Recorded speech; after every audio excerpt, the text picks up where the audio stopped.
All right, race fans, welcome to TurnLeftTV. Be ready for some high-speed action tonight. Step on the gas. All right, race fans, welcome to Daytona International. This is TurnLeftTV, and I'm your host, Heath Johnson.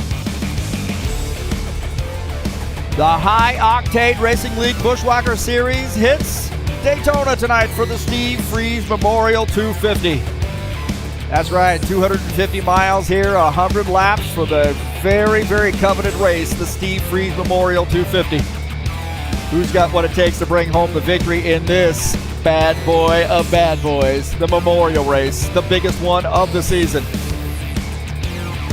Well, there's only one way to find out, and that's watching right here on TurnLeftTV.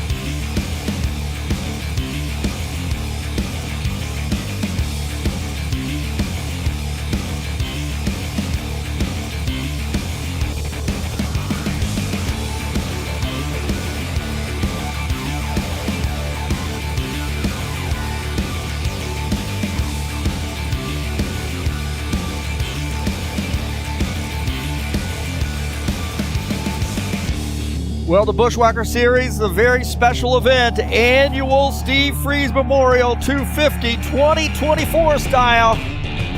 You know what we're going to say here? Let's get this party started. All right, thank you so much for coming in here to TurnLeftTV. Appreciate you being here tonight and joining us for the Steve Freeze Memorial 250. A little bit of a redo here. We had some issues last week. I think we got those worked out now.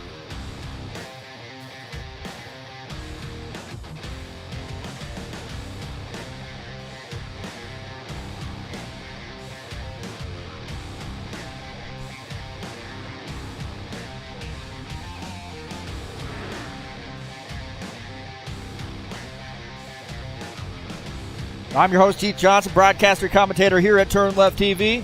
And a very special event, I know, for me and a lot of the drivers here who have been with HORL for a really long time. Very, very special event tonight.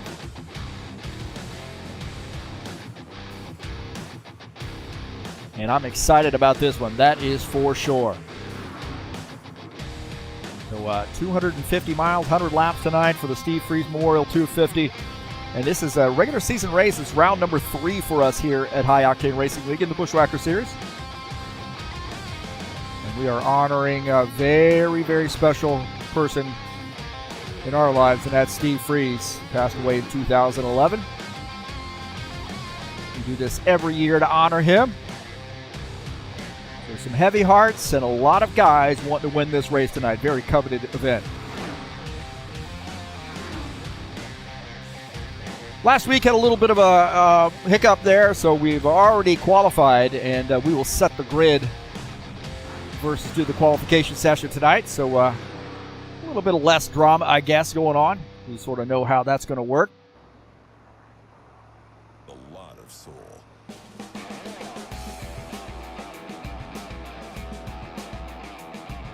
Of course, we'll take a look at Daytona. Anybody who knows anything about racing knows Daytona International, 2.5 mile tri-oval, banking in the turns at 31 degrees, banking in the tri-oval at 18 degrees. And this thing is high speed. Going to have to work with somebody tonight. There is no doubt you cannot win this race on your own. Absolutely not going to happen. This is Daytona, as anybody who is a race fan knows about Daytona International. There is no doubt about that. Tonight's race is brought to you by EliteHostingUSA.com. If you are interested in an rFactor 2 server, there are 3 self-managed server packages for you to choose from. That is EliteHostingUSA.com. Again, thanks for joining me here on TurnLeftTV. Appreciate you being here tonight. Don't forget that thumbs up button, subscribe if you haven't already done so, and smash that bell. And thanks so much for coming in and watching the race tonight. Appreciate you being here. It's going to be a lot of fun.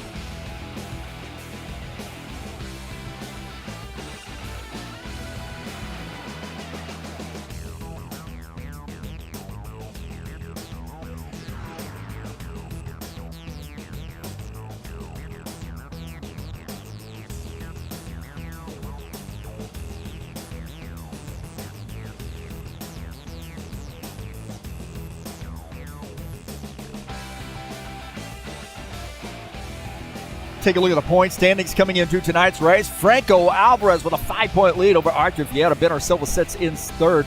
Gelson Neto fourth. Sean Jacobs is fifth. Todd Robillard sixth. Gordon Carter seventh. Eighth is Ed Palumbo. Claudio Bardelli Jr. Tied with him. And Dennis Shudichin rounds out the top 10. Take a look at the back half there. Craig Marizon, top of that page in 11th position. Chris Hughes is 12th. Stanislav Pavlov 13th. Tony Furtado and Givaldo Spindola tied for the 14th position. Julio Caligari is 16th. Steve Pierce 17th. And Preston Hassel sits in the 18th position after 2 races.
The High Octane Racing League Tough Trucks will be in action on September the 3rd. That's Tuesday, race number 8 of the season from Kansas, baby.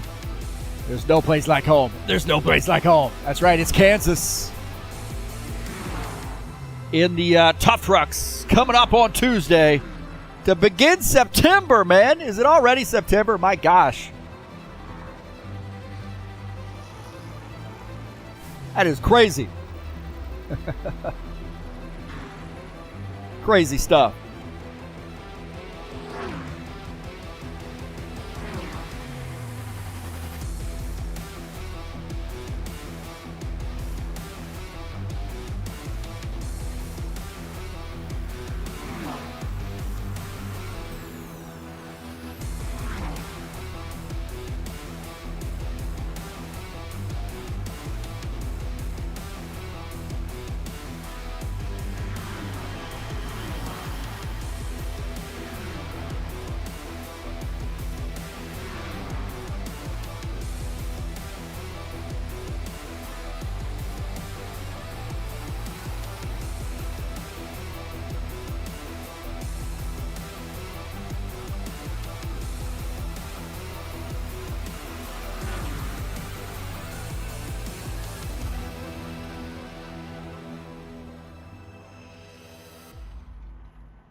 Saturday Night Thunder will be in action this Saturday for race number 3 of the season. And it will be Kentucky. I love Kentucky Speedway. Man, a lot of fun. That track is really, really a lot of fun. So excited about that one.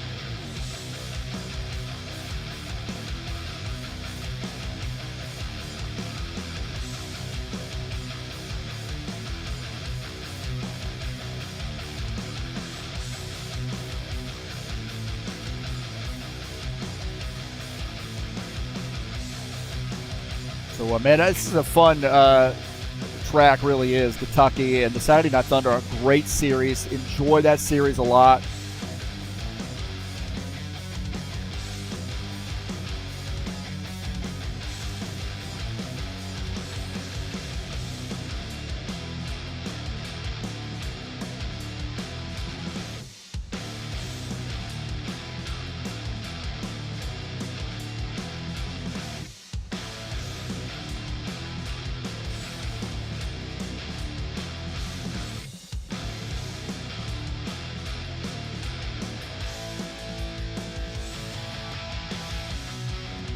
All right, looks like we're back. We're getting ready to kick it over to the qualification session.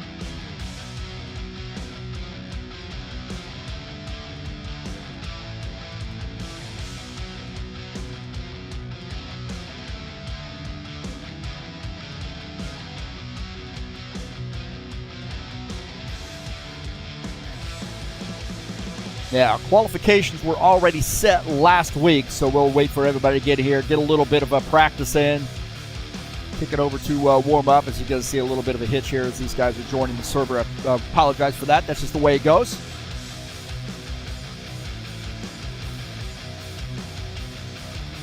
Again, thanks for coming in. I'm your host, Heath Johnson, broadcaster, commentator here at TurnLeftTV, and this is Daytona tonight, the Steve Freeze Memorial 250, baby. Excited, man. Love this track. Love this race.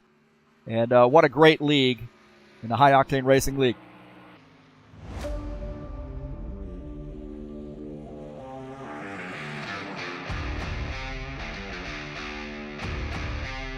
Don't forget to join us over to highoctaneracing.net.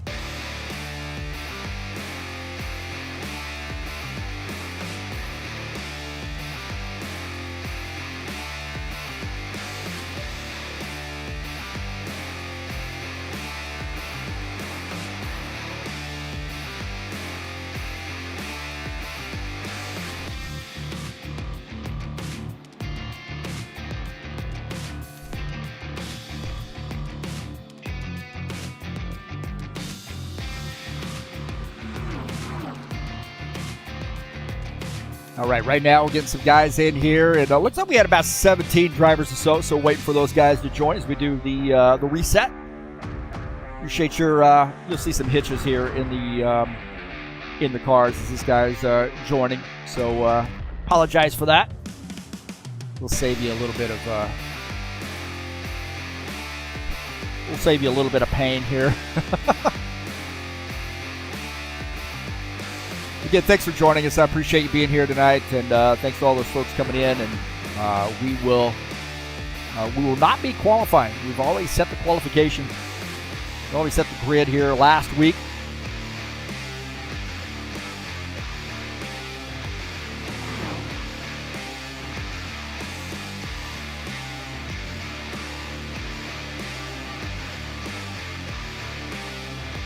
As almost have all our drivers in, saving you a little bit of triggering material.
All right. Well, these guys are just about in here. Thanks for being patient with us tonight here. A little bit of a challenge for us, but thanks for being in here and checking out TurnLeftTV.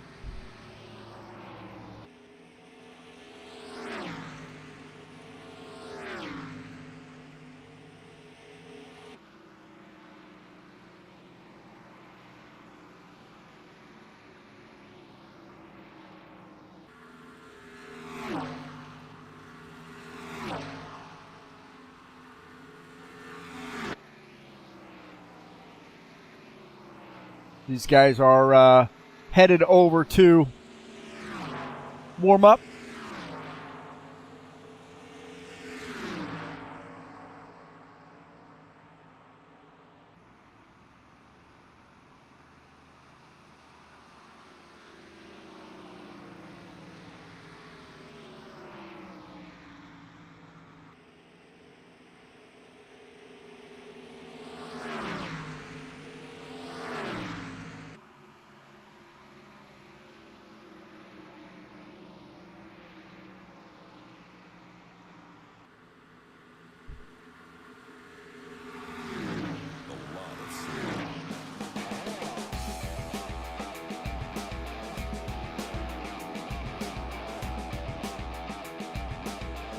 All right, these guys will be setting the grid here. We'll give you the qual results or the starting grid once we get the command to start the edges. We'll do it that way. A little bit different scenario here. Don't forget, next week we will be at Kentucky for a 100-lap race. And that'll be a fun one. Love that track, man. Very fun. Great mile and a half. Enjoy racing at Kentucky, so should be a fun one.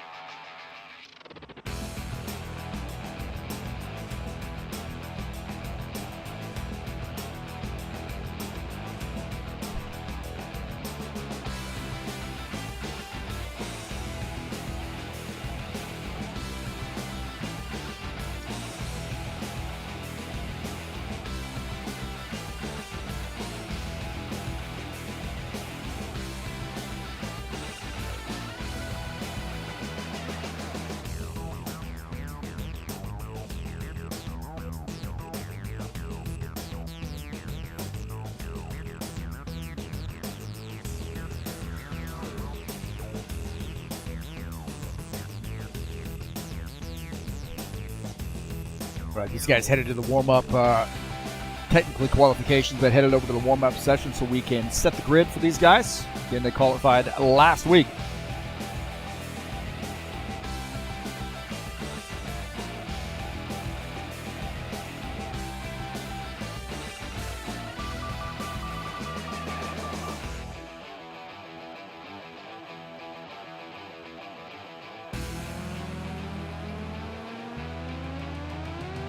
Again, don't forget the Tough Trucks will be in action at Kansas Speedway for a 100-lap race on September the 3rd.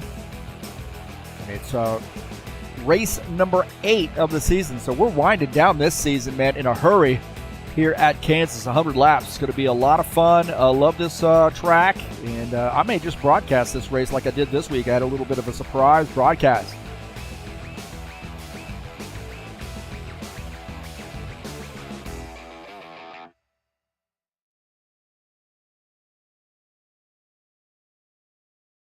So these guys are doing the drivers' meeting as we speak.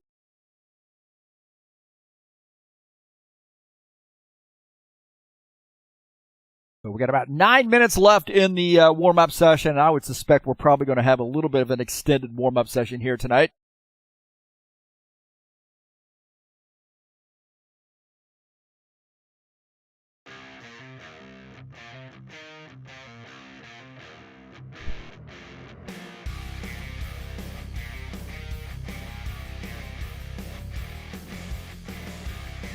Let's take a look at the race keys here tonight at Daytona. Patience, man. I'll tell you, you are not going to win it on the first lap, but you can definitely lose it on the first lap. So you're going to have to be patient. Pick a lane here. be checkup ready. You're going to be some tight packs, 2 wide, sometimes 3 wide. A lot of checkup, so you are going to have to be checkup ready as well. Make good pit stops, especially under green. I mean, you want to make good pit stops all the time, but if you have a bad pit stop under green flag conditions, you're in big, big trouble. And you got to make some frenemies tonight here, man. You cannot win this by yourself, and you are going to probably have to work with somebody you don't normally work with here tonight. So those are my keys here at Daytona.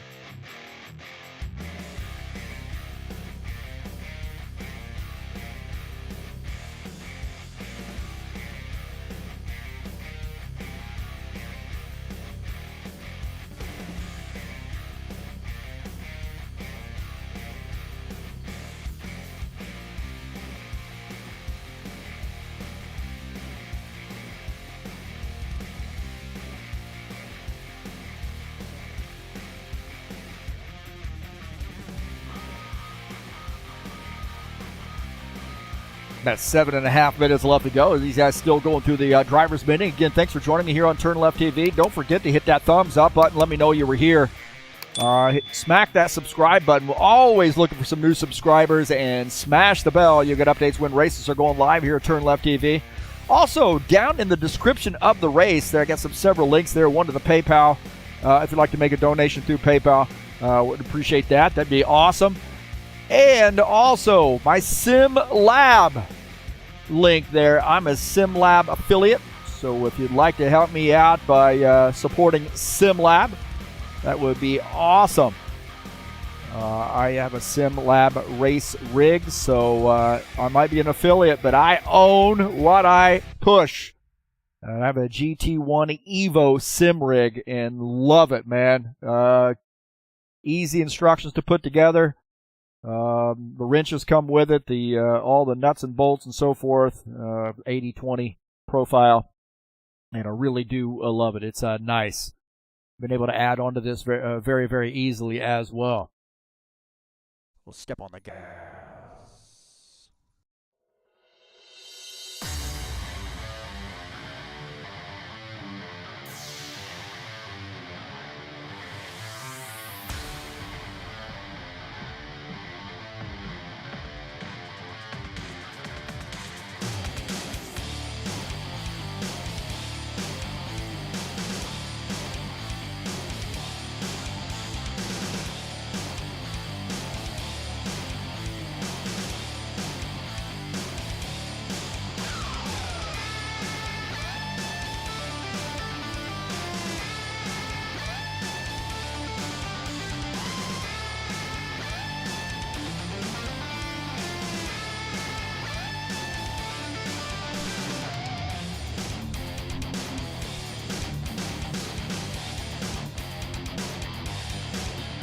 Again, thanks for joining me on the broadcast, man. About a few viewers here. A lot of people come out and viewed and pop in, pop out. Appreciate you guys. Javaldo is getting us started off right. I think I got the chat session. Ooh, I got to copy and paste that link to the chat. Get that popped up there. A bit of a different night here. Out of my routine just a little bit, but I appreciate you being patient with me. There we go. Javaldo, baby. Waldo always starting us off. Appreciate that. We'll appreciate you guys watching, whether it be live or on replay, and always appreciate Javaldo's the first one in here, and he gets us started, man. He's like our official doorman / race car driver and good friend of mine too.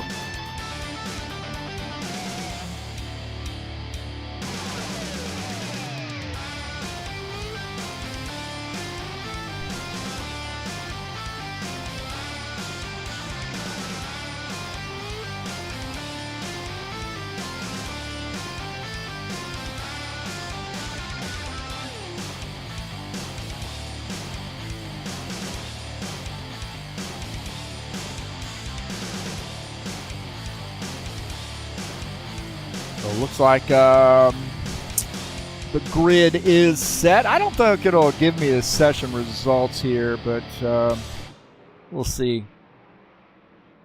Yeah, since we set the grid manually. That's all right.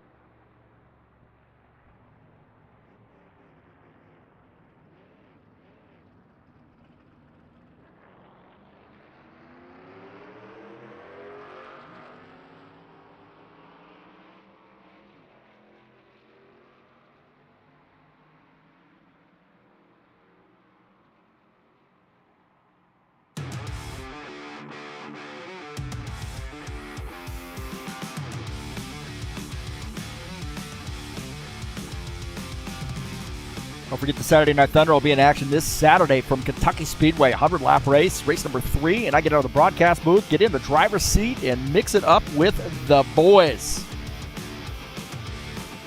So a 100-lap race, it'll be a fun one, man. Kentucky's a lot of work, but it is a fun track. It's really one of the tracks where I've had some of my best luck, although not as of late. But I really had one of the best races ever in my entire racing career at Kentucky, man. It was a great three-way battle for probably 50 laps, man. And what a great job this track is.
Thanks for joining us.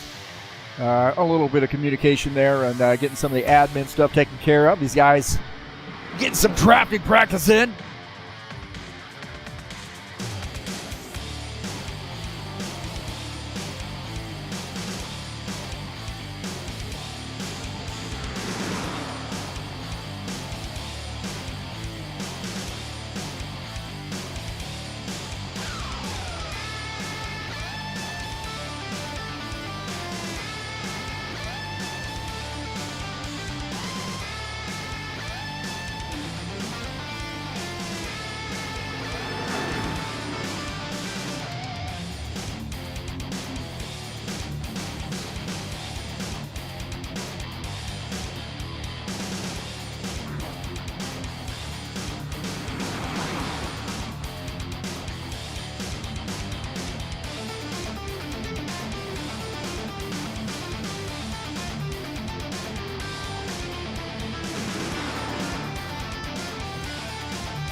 Look at Sean Jacobs tonight. He is in the 11 car. The 11 car is a very special paint scheme for us. That is a throwback to Steve Freeze. Painted that up. So one of the first things I did in this car set when we went to this mod is paint this car for him. Paint the car to honor Steve Freeze. And this is, again, one of his throwback schemes.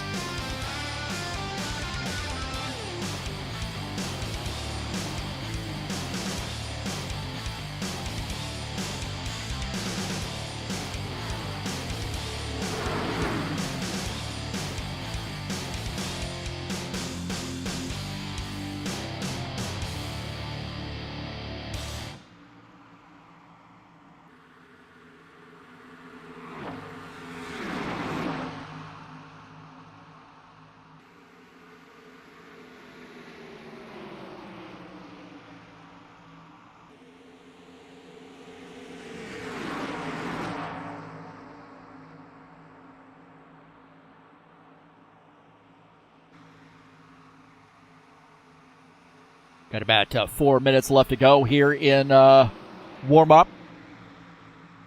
like we got about 19 drivers joining us here tonight to honor Steve Freeze. Looking at somewhere around there.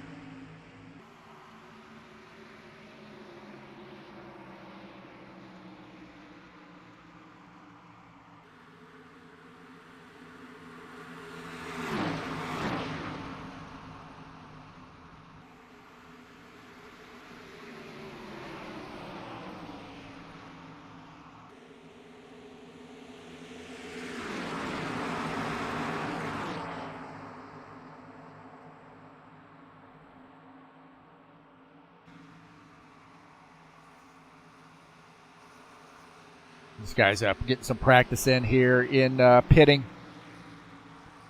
And it's not as easy as it looks. I mean, it's a fairly easy pit lane to get on, but man, you're trying to get as much speed as you possibly can here to make it on the pit lane and gain every second that you can possibly get. And it is it's tough, especially when you're pitting in packs too. It makes it very, very tough.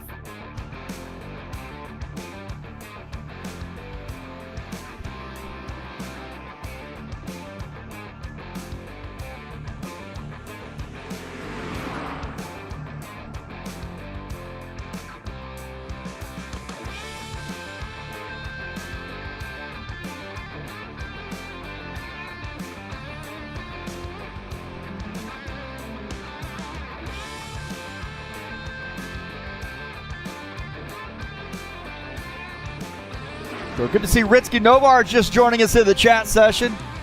Wow, Ritsky, man, I was just talking about you guys today, man. I was talking about, all the different countries. I was, to my students anyway, all the different countries that I have participants from here at High Octane Racing League, and mentioned my Indonesian brothers.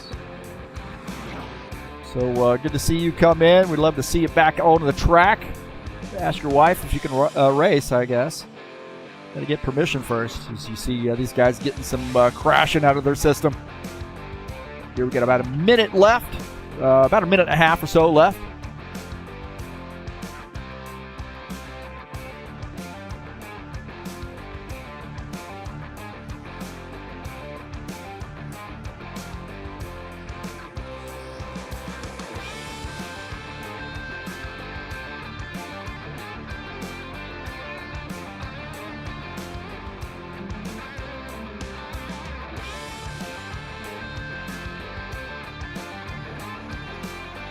Get some drafting practice in here. Pretty important at this track.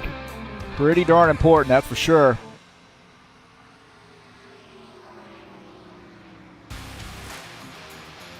Got about a minute left before we get the command to start the engines.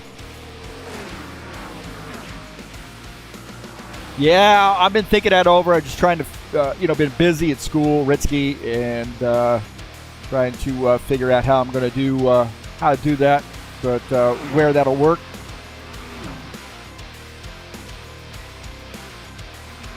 Might help me out on a Friday night, that's for sure. Get a little bit busy. Michael Brooks joining us here. Good to see him. Trax VR. I know who they're rooting for. Hopefully the Trax VR crew will be in here tonight and checking us out. Already had quite a number of viewers here tonight. Those guys always loyal viewers whenever Fireball Flash or Dana Grover is racing. Take a look at Dan Ricker as he comes down the pit lane. And looks like we're ready to rock, boys. Looks like we are ready to rock.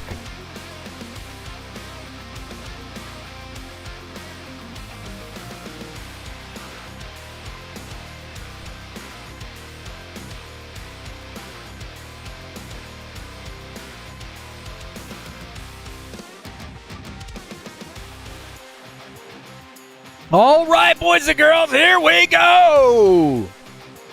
Get ready. The Steve Freeze Memorial 250.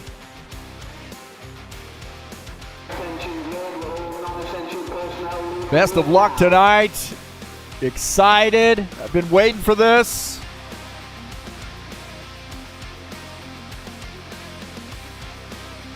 Been waiting for this race, and we do this once a year to honor Steve Freeze. Here we go.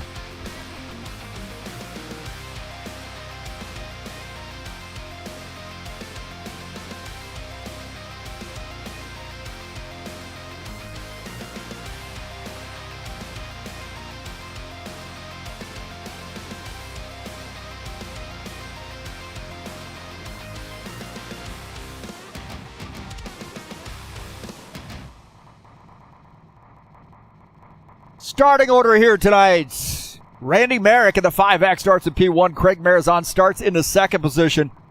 Claudio Bardelli Jr. starts third. Jesus Iglesias starts in the fourth position. Starting in fifth is Dana Grover. Tony Furtado starts sixth. Stanislav Pavlov will start seventh. Sean Jacobs starts in the eighth position. Starting in ninth will be Todd Robillard. Benner Silva starts in the 10th position. Ed Palumbo will start 11th. Dan Richter starts in the 12th position. Gordon Carter starts in the 13th spot. Preston Hassel starts 14th. Dennis Schuderchin will start in the 15th position as Julio Caligari starts in 16th. Starting in the 17th position will be Givaldo Spindola. Franco Alvarez starts 18th. Archer Vieta 19th. Tonight.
All right, here we go.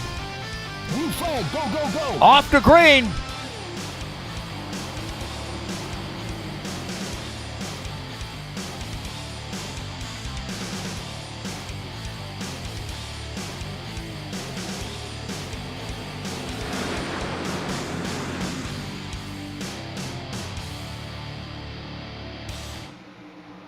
All right, off here at Daytona. These guys decided that they wanted to start in different places here tonight. I don't know what's going on with these guys.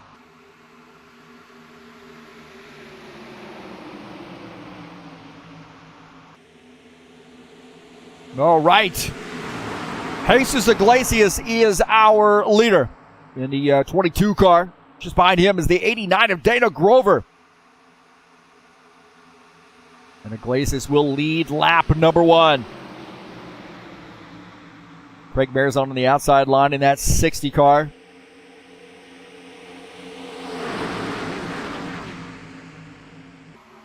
And I tell you what, that outside line might work here tonight, so we'll see.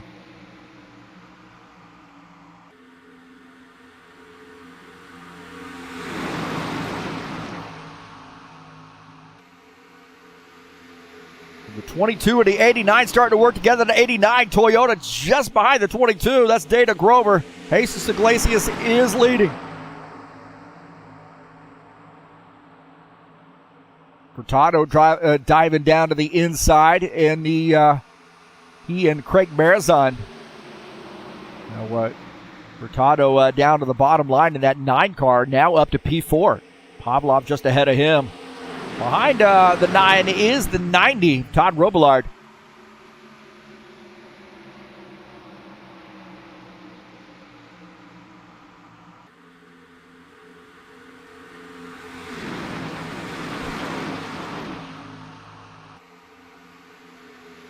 And looking at Benner Silva running in 6th. Good run here so far for Benner Silva. And you see Sean Jacobs in the 11, running in 7th. He is in that Steve Freeze Memorial paint scheme. We'll keep an eye on him here tonight, and what would a big deal that would be if he gets that in victory lane. Guys starting to move down to the outside, or move up to the outside. Marizon looking for some help on the outside. He's got Richter behind him. Also, Giulio Caligari up there. Look like 83 Franco Alvarez as well. Tell you what, man, Bardelli Jr. here a little bit running in the back. He might be thinking it's a fuel mileage situation. This is a guy you have to count in the mix. In the waning laps of this race, that 19 finds a way to get to the front. Iglesias right now, what a big win this would be for Barbecue, huh? We call him Barbecue. He owns that nickname now. And Barbecue is leading. The 89 Dana Grover is in second. Stanislav Pavlov into 62, running in the third position. Tony Furtado fourth. Todd Robillard is in fifth.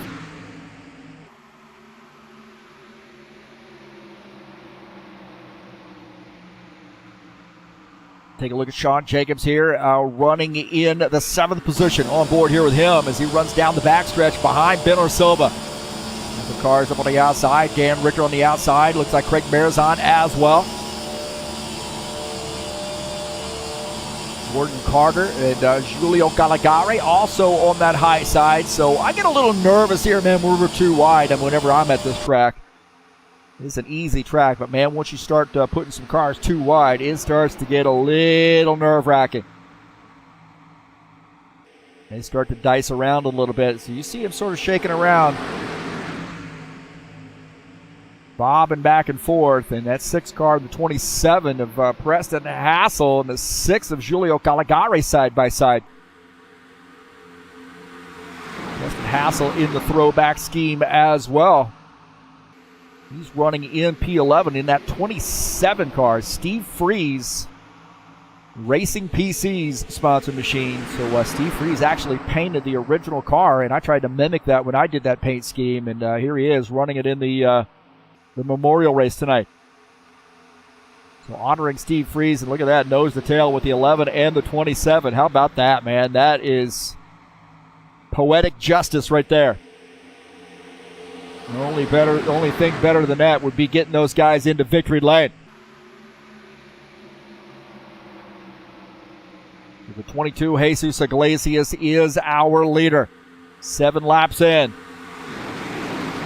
Everybody being patient right now. They realize this is a long race. 100-lap race tonight, 250 miles here at Daytona. Sorry for the unorthodox stream tonight, man. We've had a little bit of some challenges here, trying to kind of make some little safety issues here. We had a little issue last week, so we're trying to overcome that, and it's been a little bit of a challenge for me. Try to do some admin work and broadcast live at the same time. I know. I hear you. Ritsky. I hear you, buddy. Yeah, I get a hold of you, man. It's been really busy with work and league stuff and so forth. And these guys starting to break away a little bit. That could be some bad news if that group behind him, led by Stanislav Pavlov, they'll get a little bit of a run. They can slingshot around that front two. Tony Furtado running in 4th. Robillard is 5th.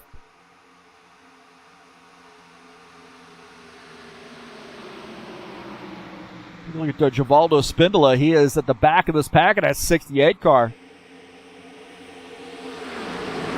He is he's the first one that greets us in all the streams. He comes out each and every race we have. Trucks, Saturday Night Thunder.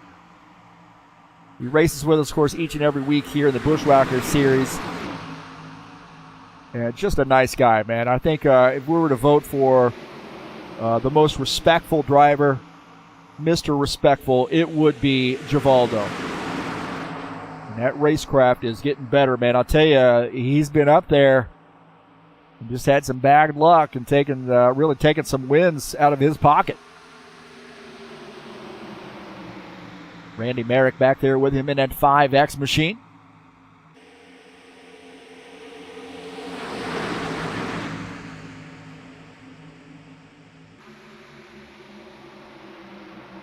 Take a look at Gordon Carter in the 56 car. Right now running in the 10th position. He's behind Julio Calagari on the outside line.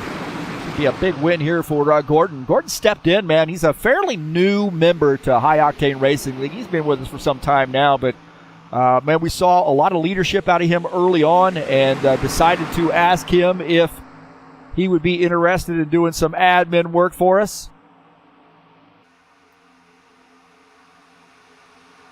And he has stepped right in, taken some ownership of some of the things, and really appreciate the, what he brings to this league.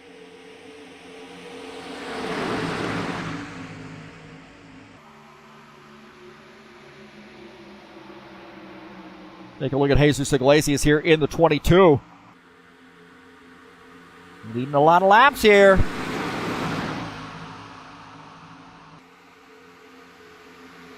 Again, this is a regular season race.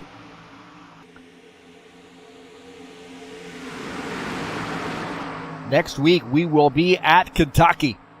But this is a regular season, regular points race, just extra length. And, of course, we've got, might I say, some prizes after the race as well. So hang out here and check out who wins the prizes.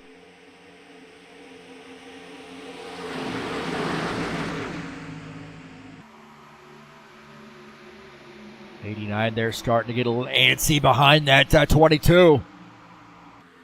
We got Pavlov in third. Furtado running in the 4th position. Quiet here so far tonight, but he is in P4 in the 9. Another one of those old guard HORL drivers. Not many of us left. Some of them retired from racing. I know I keep in contact with several of them, and they got other things going on, grandkids and so forth and so on. Robillard in that 90 looking on the outside line. He's going to leave that door open. Benner Silva almost took that spot in that 5. We'll take a look at the 9. Tony Furtado in the 9.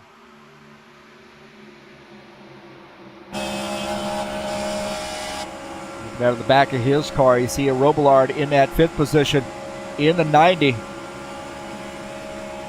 Benner Silva just behind him.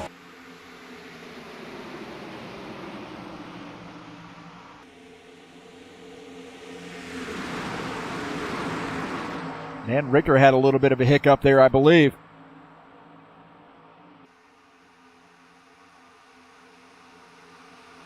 Dan Richter's lost some spot. I'm not sure what happened to Dan. But he has dropped some spots now, and he's shown back in the 16th position. So he's lost quite a few positions in that 65 car.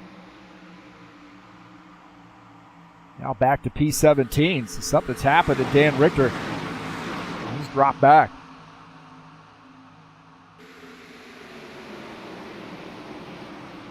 See if we can't check this out. What happened to Dan Richter here?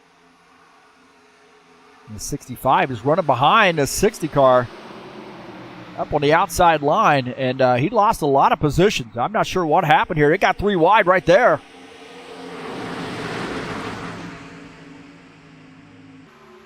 A little bit of warping here, it looks like. A little bit different server, but the 60 car.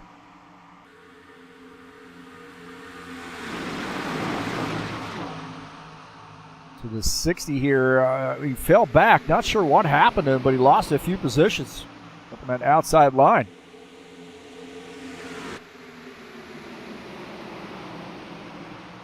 Well, Jesus Iglesias continuing to lead.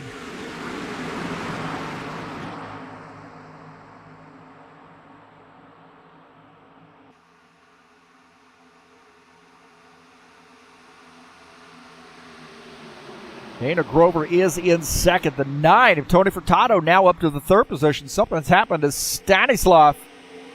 Pavlov dropped a few positions here and maybe had a little bit of trouble there. That's 62. Now back to the 7th spot. So he was running in the 4th spot, I believe.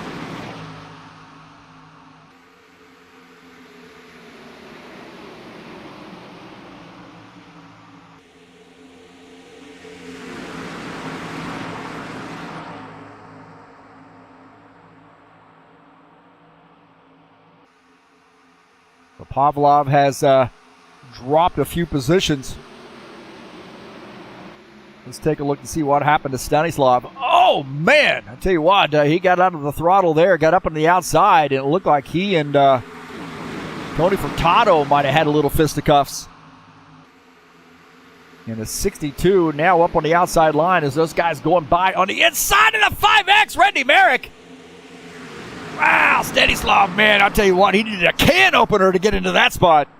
Holy smokes.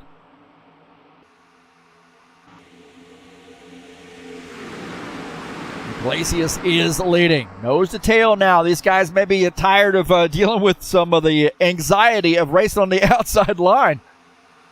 Claudio Bardelli Jr. slowly working his way up through the field. He has got Franco Alvarez in the 83 just behind him. Givaldo also working that bottom line. It looks like Marizan and Caligari on the outside line, the lone two right now.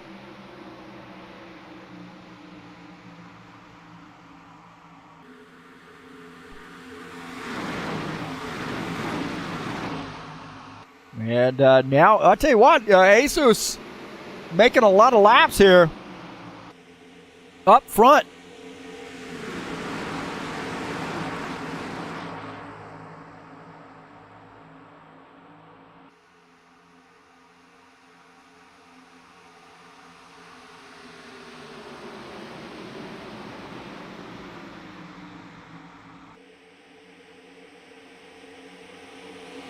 About halfway through this run. Green flag here, 19 laps in.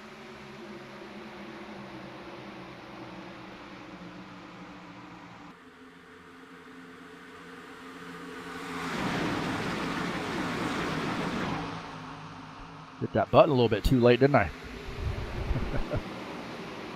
Julie Caligari here on the bottom line. As you see Marizan up on the outside line. Up there by himself. He's just trying to find a way to get down to the bottom line here so he can get back down, squeeze in.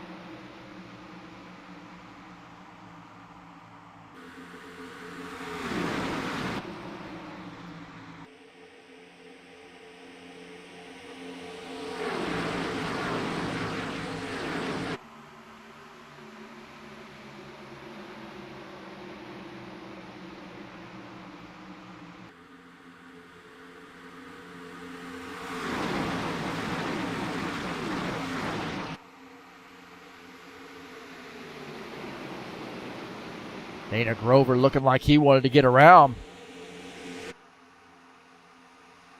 Maybe a little bit of a warp situation here. Looked like told me there was a pass, but maybe just a little bit of warping going on there.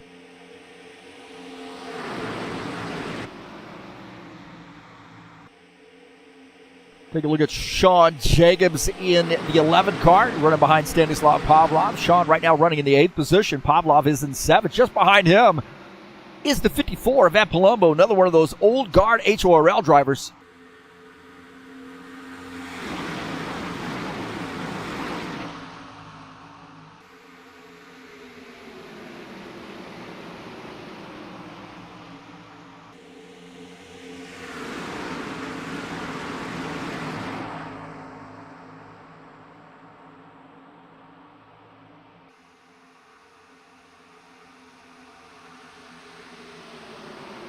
Dan Richter here trying to work his way back up. He is down below Givaldo. Givaldo up on the wall. Givaldo making contact with the wall. Givaldo, the 68 car, hit the outside wall as he was given room to the 65. So the 68 pulls it off the wall there, but a little right side damage now for Givaldo Spindola. Wow, Gordon Carter gets around, but Gordon Carter had a ringside seat for that, that's for sure. Take a look at the Gordon Carter's machine. Watch this, on board here with him is a little bumpy right there. Wow. 68 car getting into the wall.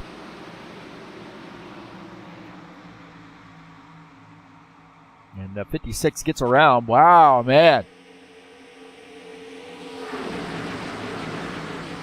Guy's pretty comfortable here right now. Nose to tail with the 22, 89, the 9, the 90, and the 5 rounding out the top 5. Preston Hassel running in the 6th position in the 27 car. Kind of the front of his machine. You see the 5 just ahead of him. Board here with the Preston Hassel in the 27. Benor Silva just ahead of him. Stanislav Pavlov giving him some room. He's maybe looking to get a little bit of a run on the 27, maybe do a slingshot move around. About 2 car lengths between the 27 and the 62. Nose to tail for these guys. A lot of patience here tonight. Everybody wants to win this race. 89 giving the 22 a little bit of a shot there.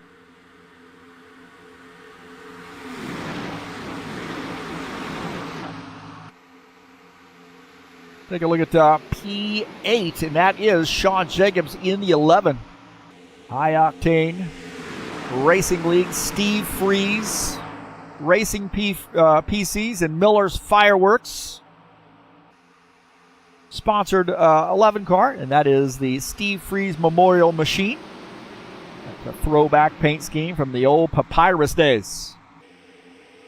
Just behind him is Ed Palumbo in the mellow yellow, number 54. He's got Randy Merrick behind him in the 5X tonight.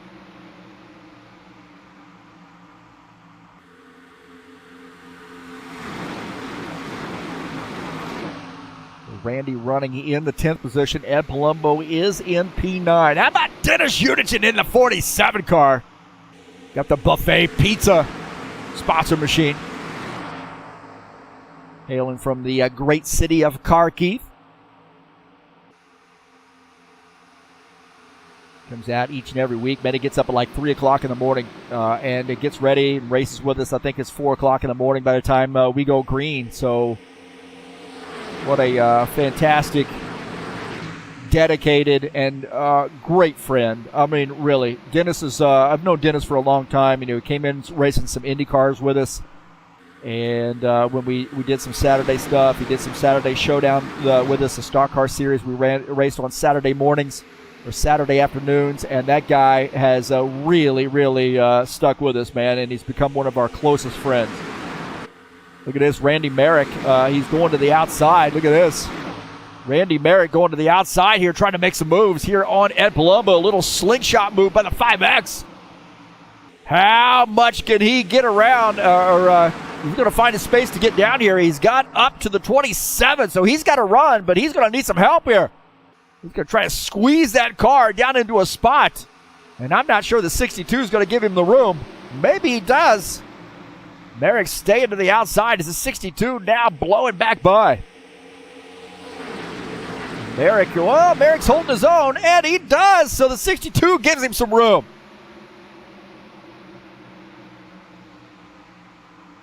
Starting to see some guys here thinking about pit stops here.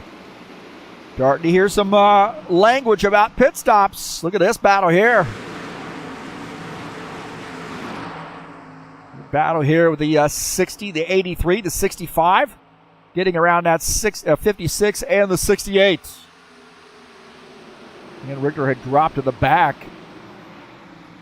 Got up on the outside line, and those guys got around him. Jesus Iglesias has led a lot of laps from start to from the drop of the green flag. Jesus jumped to the race lead in the 22.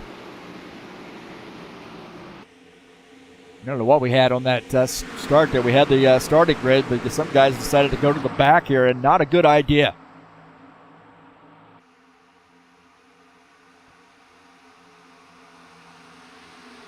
Well, good. Thanks for joining us here, man. I got some viewers in here right now, keeping the chat lively as well. Astro Racing, Hammer in here. Michael Brooks says he's getting ready to go to bed, so he wanted to see the part of a broadcast. But good to see Michael, man. Michael, what a great race car driver. Wow. Does a lot of, road track specialist, no doubt about that. JJ couldn't join us. Looks like he was racing in another league or something tonight. Sure, I got a message from him here. Not sure what it was saying. It was a little bit busy, but private message from him.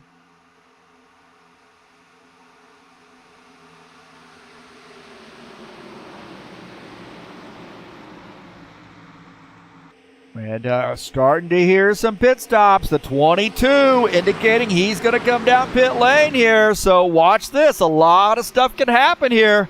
I'm telling you, Jesus Iglesias, he's got right there on the back end is the 89. And Jesus Iglesias indicating he's going to be coming down pit lane. Now keep in mind, he probably did not get as good a fuel mileage as the rest of these guys because he's out front. So he is out front right now and used his fuel up a little bit quicker as the 22 is going to come down pit lane. And has he got anybody coming with him? Oh, boy. He does not. And that's going to give the race lead to Dana Grover. So Jesus Iglesias on pit lane. And he is going to need, he's going to need some help here, really.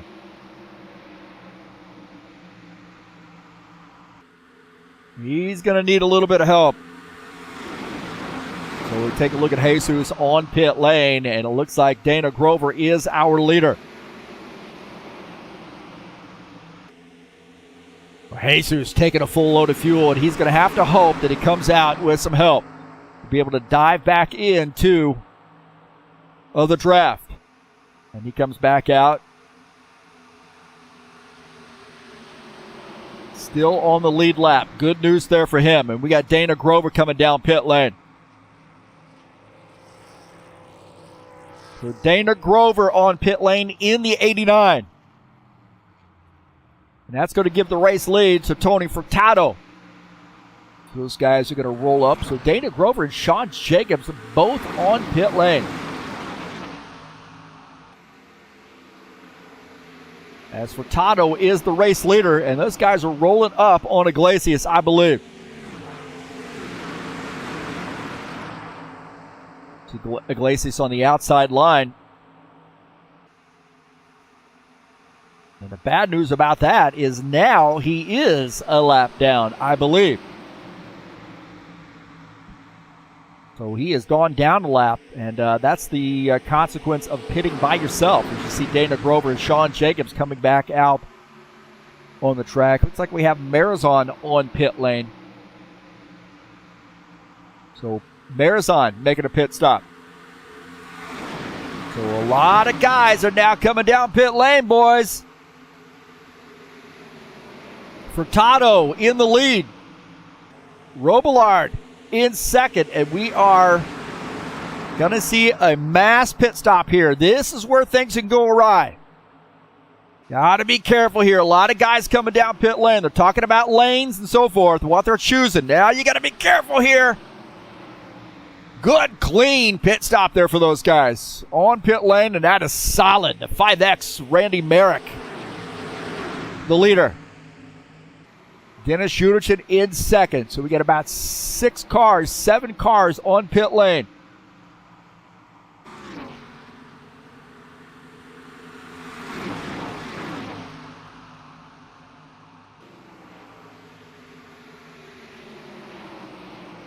So these guys are, now you see Iglesias on the high side there as those guys go around. Well, Iglesias in the draft, but man, I'll tell you what. We got these guys coming down pit lane. Randy Merrick coming down pit lane. Oh, man, Richter on the brakes. Wow. Locking them up. Oh, no, there's a wreck on pit lane. There's a wreck on pit lane. My gosh. A wreck on pit lane, and it looked like Udichin might have come around. Udichin was, oh man, he got creamed there on pit lane. My gosh, man. Dennis Udichin came around and looked like he was trying to get on in his pit stall. He tried to get this thing fired back up. Wow. Udichin spun on pit lane. He was in the outer lane there. Richter was on the inside, and Udichin tried to get into his pit stall and got turned.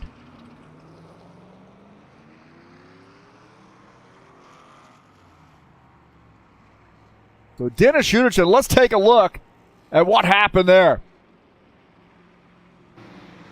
Take a look at Udichin. As you see, he's trying to get on the pit lane, and right there, oh man! And contact between he and the 65, and the 56 had a look at that as well. Gordon Carter had a look at that. Take a look at this again. Let's take a look at Gordon Carter's machine. Watch this. Contact there on pit lane. And Unichin is backwards. Take a look at that one more time. Unichin just trying to get over to his pit stall. Right there. And that's, the sad part about this is the game, it doesn't show the other pit stalls, and whose they are. So that would have helped Richter out. Richter was just on the inside. He couldn't really go to the outside. And then right there, Unichin is livid. Not happy. We go back to live. And Bardelli Jr. on pit lane. He's shown as the race leader. Vieira and Alvarez also on pit lane. And I think Grover will be the leader once it's all shakes out. And you see what this does. This separate. Oh, Franco Alvarez has a penalty. And Unichin back out on the track, and he is livid. Man, he is upset. I don't think it's anything that really Dan did intentionally. He was just on the inside line. They all came in together. That happens. You're supposed to stay on that right side, but when you come down too wide, that happens, man. You can't just, I guess you can back off and then go up to the high side, but that's just those things that happen. That's racing. And nothing intentional there, but now Unichin in 18th. And, wow, he is not a happy camper. Dana Grover is the leader, and that's the way racing goes, man. It's peaks and valleys in racing. As Dana Grover is the leader. And we've got about a 9-car breakaway here. Now, Franco Alvarez has a penalty. And I would suggest to you he is going to have to come down pit lane. I think he might have gotten caught speeding.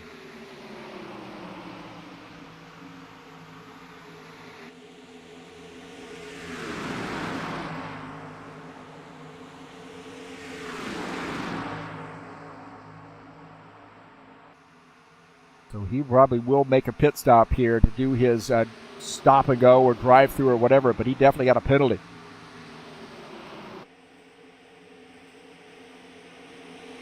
Not sure if we can get a look at what happened there for Alvarez. Here's Alvarez and Vieira. That's when they rejoin the racing service, I believe.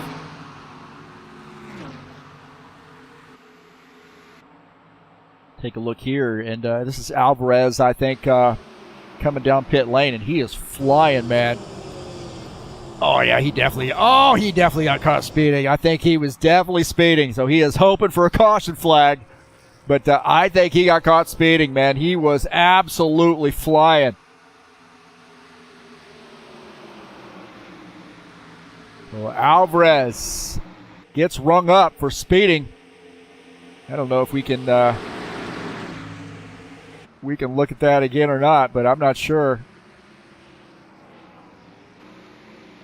So Dana Grover in the 89, the leader. Sean Jacobs in second, and Palumbo third. Furtado fourth. Silva is in fifth. Preston Hassel sixth. Caligari in seventh. Vieira eighth. Alvarez in ninth. All the way back to 12th there. Robillard, Richter, and Pavlov. These guys are starting to get things tightened back up again. There was two packs, but that second pack, it looks like it's caught up. Now made a little bit larger pack of about 15 cars, 16 cars, I think. Although, actually looks like we still have two packs there. That second pack led by, what do I know, man? Led by Todd Robillard. He's running in the 10th position. So I guess we get a 9-car front pack, and then these guys just behind. Got 8/10ths back in the starting 10th. Back to the 16th spot. Bardelli Jr., Unichin, and Marizan, 17th, 18th, and 19th. Those guys working together.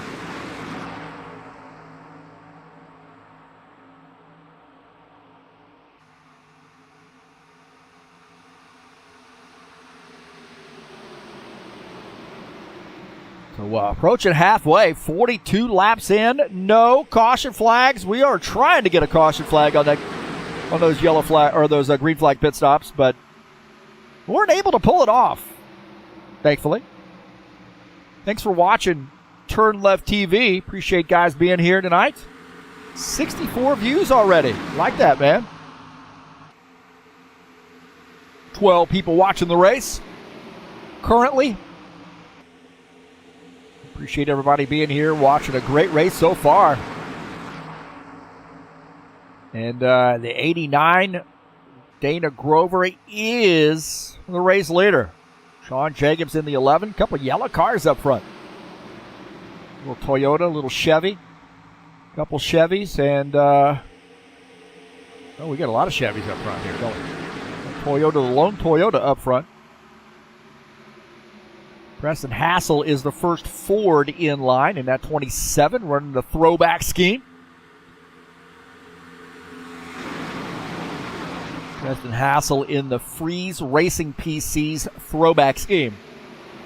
This is mimicking a scheme that Steve Freeze painted for Preston Hassel back in the early 2000s. I myself joined High Octane Racing League in 2001, just after they were established. These guys were doing pickup races. And frankly, I didn't have luck in another racing league, a racing league that I will not mention. And there was another one. There was a guy from High Octane Racing League, and he said, "Hey, man, come on over and race with us. We're doing some pickup races on Saturday nights." And I headed on over there. We did some pickup races and started a season. That became the Cup Series. And I'll tell you, man, been there ever since. So here we are 23 years later. And this paint scheme goes back a long way. Here this 27. So Steve Freeze actually painted this scheme for Preston Hassel. I think Preston came to HORL somewhere around the 2003, 2004 range. Been a long time. I think we all have a hard time remembering what year it was, but and good to see Preston back into racing. And he hasn't lost a step, man. Really, here he is running in P6.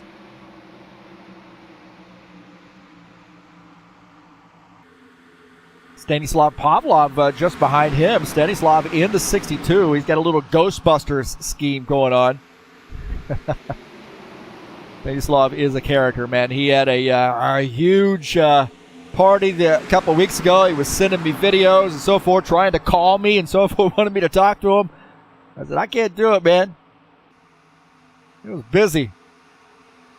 Those guys were having a lot of fun. I think they were having some whiskey. Next day, we checked on him, and he said, I'm never drinking again. Oh, that'll last for a little while. Just so you forget, and then you'll get right back at it. He's young, so he can handle that stuff.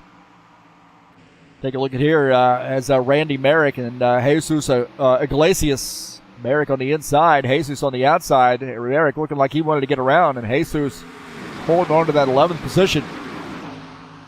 As Randy Merrick looking like he wanted to get around. Not really going to go anywhere right now. Just going to play the nose-to-tail game. Dana Grover heading up the train here. We now have 15 cars in line. Now, Alvarez had to come down pit lane, so with Alvarez back out on the track, he had to make his pit stop there, his drive-through. Now the 83, uncharacteristic mistake there coming down pit lane for the 83. This guy is usually spot on, but everybody's human. Even the 83. I'll tell you what, man, I'm going to send a shout-out to Franco Alvarez. This is an example of his paint scheme. But he paints a lot of cars for us. He paints some trucks for us as well in the truck series. And this guy's a master, man. Hailing from the great country of Argentina. And this guy is a Photoshop specialist. He is absolutely amazing on the creations that he makes. You send him a scheme. I sent him a scheme that I saw from the Xfinity series at the Brickyard this year. Like 2 days after the race, there was a screenshot or some pictures of it. I sent him pictures, and in less than a week, he had a scheme painted up for me. So what an amazing artist he is. Take a look at this. A little racing here back in the field. Marizan, Utichin, and Bardelli Jr. A little three-way battle here. And Marizan leading up that train. Those guys hoping to have a caution flag. Now 38 seconds back, and they might be quickly catching up to Franco Alvarez. So Marizan leading that. Bardelli Jr. is in 18th. Marizan 17th. And Utichin is in 19th. Take a little Randy Merrick here going to the outside. Has he got something for Iglesias? He's going to need a little help there as Archer. Oh, Merrick pinching just a little bit. Pinching just a little bit, trying to squeeze in there and make some room. Getting some run there, and he's going to get that spot as the 4 are going to give him some room. So Archer Vieta gives Randy Merrick. That was a ballsy move. Randy Merrick picks up a spot. He's now in 9th. It's hard to make some moves on that outside line. You got to be a little aggressive, do a little side drafting.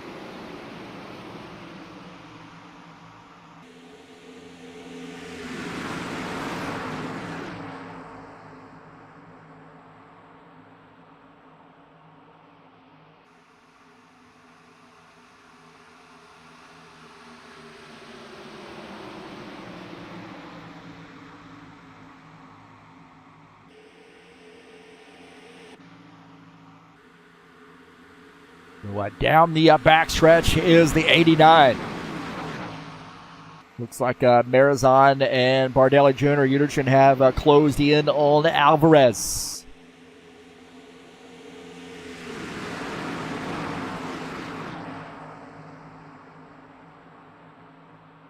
So 50 laps in, halfway, caution free. Don't mean to jinx it. Dan Morgan joining us in here.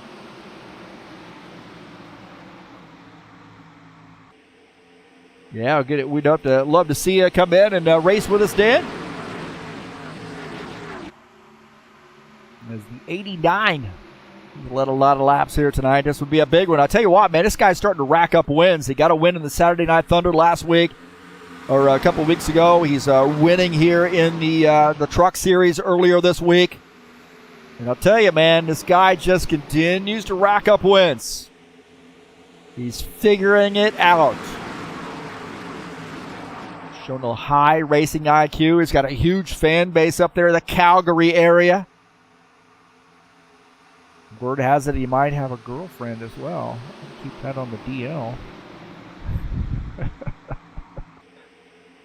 Don't worry, we'll bleep that out.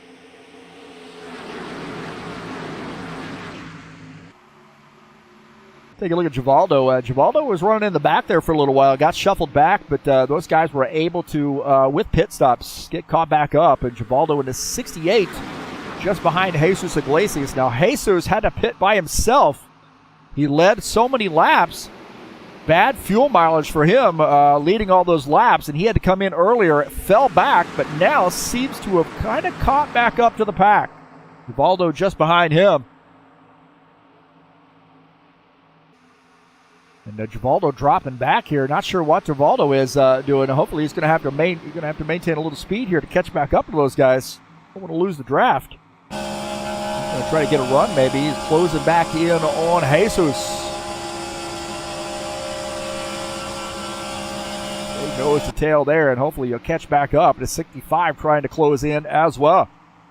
A good run there for Givaldo off the turn.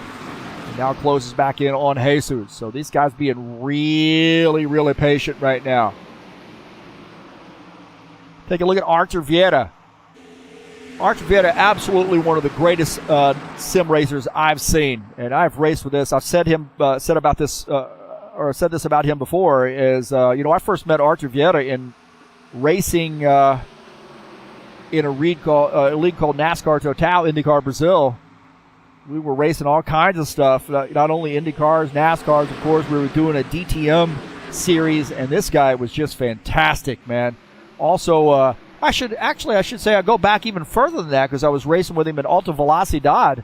We were doing a GT3 series, and man, I'll tell you why. He's just a fantastic race car driver. You put him in anything, he's going to be competitive. He's a preparer.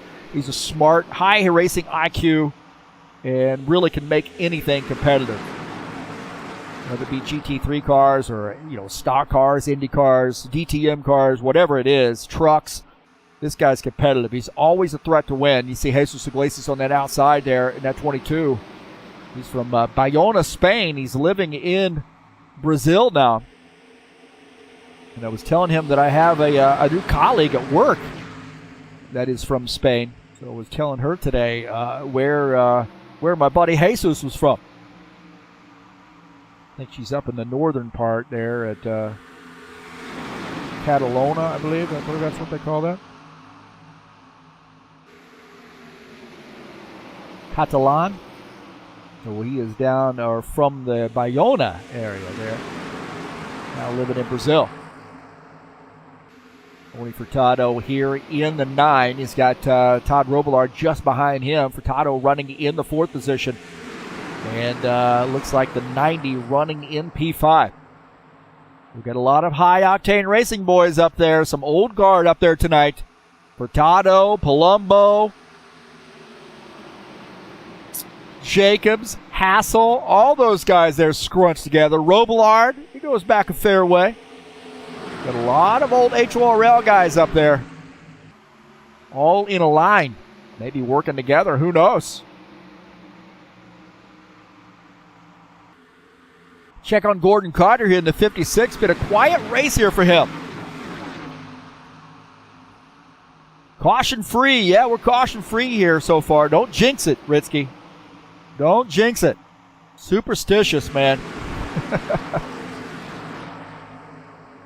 So right now, Gordon Carter in the 56, running in the 15th position. Again, we got some more pit stops here coming very soon, I believe. Probably somewhere around lap 70 or so. Now Dana Grover continuing to lead a lot of laps here. Jesus Iglesias led a lot of laps here before that first pit stop. Had to pit by himself, and this could be bad news for the 89 too. The fuel mileage a little bit different when you're out front. Those guys behind lifting out of the throttle. They're using that draft. They're saving fuel. Get another few laps. That can mean the difference between making it to the end and not making it to the end. Keep our eyes on the 89 and kind of listen when he's going to have to come down pit lane. Not hearing anything from the pit crew as of yet.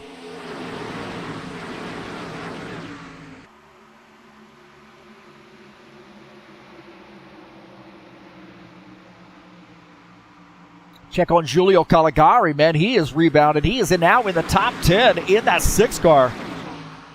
So Giulio Caligari, one of our great Brazilian drivers. We have got such a huge Brazilian following, man. These guys are so dedicated. Arthur Vieira, Claudio Bardelli Jr., Caligari, Benar Silva, Jesus Iglesias, of course, he's a expat from Spain, but Givaldo in here as well. I'm sure I'm missing somebody. I'm going to look up through the list here tonight. We've got a big contingent of Brazilian drivers. Some of my best sim racing friends, really. Julio, just a fantastic dude. Benar Silva just in front of him. And I'll tell you, man, Benar Silva, you never know what he's got up his sleeve. He is such a great race car driver. Cannot say enough. And you see a couple teammates there working together. The JB Rancing. Jeez, I guess that's a little bit of a joke there, the way they spelled that. But the 5 and the 6, Silva and Caligari are teammates. And they're working together here. Silva in 9th, Caligari in P10. Take a look at Dan Richter here. Richter's had a little bit of trouble. Remember, there was that incident on pit lane with Franco, or with, who was it with? It was with Dennis Unichin. A little bit of trouble there. Those guys, the pack of 4 back there working together, but Dan Richter in the 65 had some contact on pit lane with Dennis Unichin and those guys on that first pit stop there.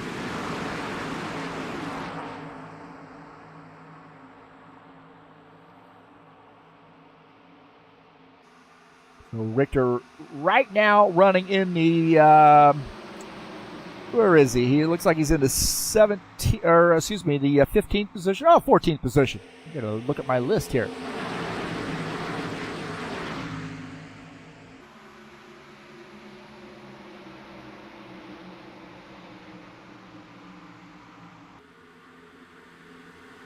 Take a look at our P1, P2. Not much of a battle here as far as nose to tail action.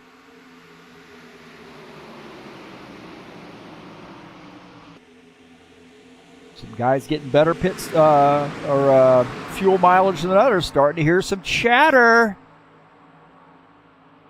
Starting to hear some chatter on the radio. And maybe the crew is saying, I don't know if I can make it another 10 laps. And that's the 90. Worried about his fuel mileage. The pit crew may not have filled that car full of fuel. Uh-oh. Sean Jacobs also indicating he's going to have to come down pit lane. Sean Jacobs indicating he's going to make a pit stop. Little bit, 89 car coming down pit lane. Uh-oh.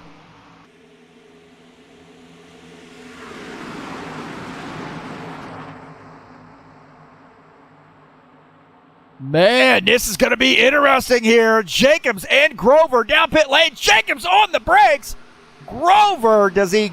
Ooh, boy. Did he get that car woed up? Grover and Jacobs on pit lane. Wow. Ed Palumbo, our new leader.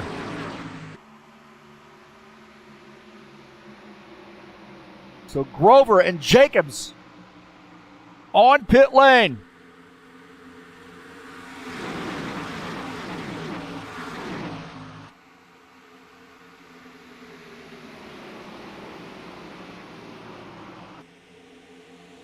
So Grover finishing up his pit stop. He's going to have Jacobs helping him off pit lane. That'll help him a little bit.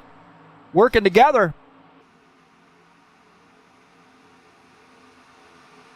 So the 54-hour race leader. And we may see some more. Marizon has DNF'd. I'm not sure what happened to Craig Marizon. I don't know whether he lost his connection or what.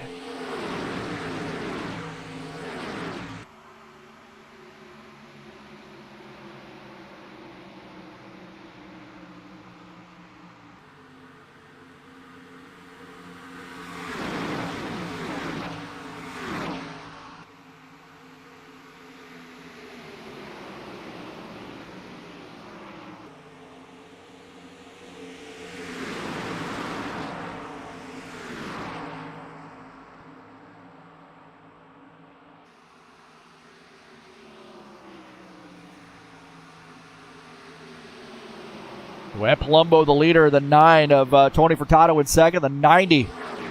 Todd Robillard in third. Randy Merrick has worked his way up to the 5th position as Preston Hassel running in 4th.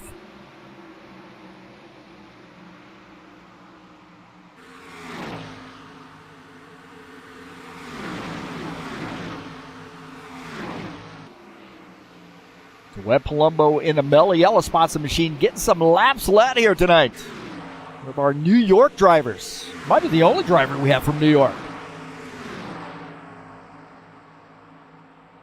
And he's got that New York attitude as well. Forget about it. Good to see Trax VR in here chatting it up. And thank you so much for the compliments. Love to see you guys in here. You support us each and every week. And there we go. Yellow flag.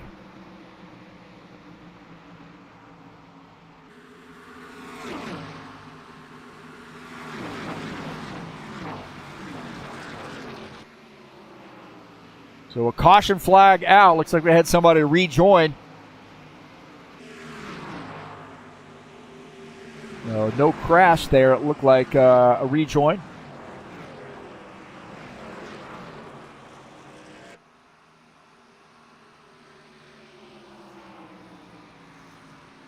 And that's going to bunch everybody back up.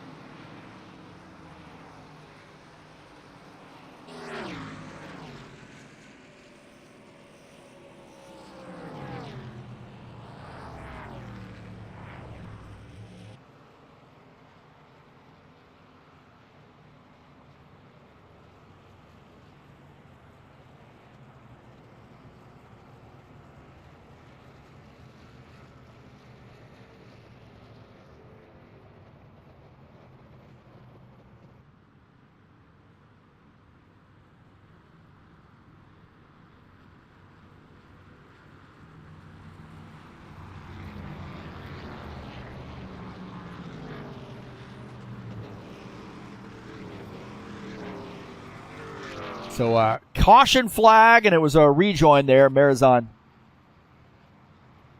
rejoined the race. So there was not a for some reason this game, if you get kicked and you rejoin, it brings out a caution flag here at these full caution races. I don't know if there's a way to override that or not, but unfortunately that's just the symptom of the game. There's so many little quirks about this game. That gives us a little bit of break here. Don't forget, man, coming up tomorrow night, we'll be at Kentucky Speedway for a 100-lap race number 3 of the season in the Saturday Night Thunder. That's right, the Cup cars. I get out of the driver's seat, I should get out of the driver's seat. I get out of the broadcast booth, get in the driver's seat, and mix it up with the boys in the Saturday Night Thunder. This is where I started racing for High Octane Racing League back in 2001, was with a Saturday Night Thunder, man. Pickup races. How about that's an awesome history to have.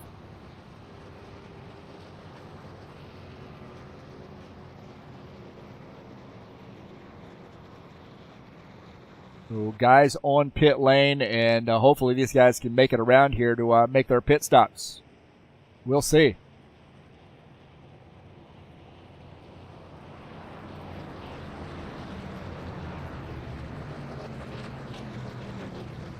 High Octane Racing League Tough Trucks. Talk about another storied series here at High Octane Racing League. The Tough Trucks 100-lap race at Kansas. Race number 8 of the season. And I broadcast the last race, but I've been racing in this series too. But if we have enough people come out and race, man, I'd just rather broadcast the thing. It was a lot of fun last week. We had a great race. And I suggest we will have another one coming up.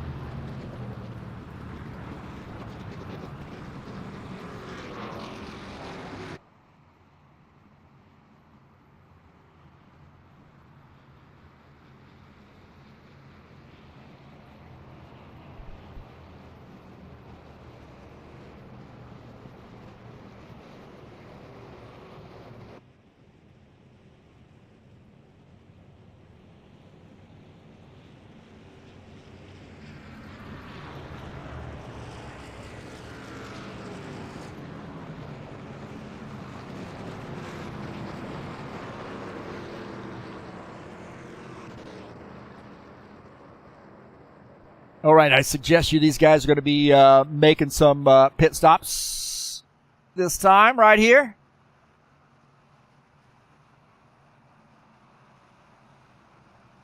So here we go. Going to be a busy pit lane.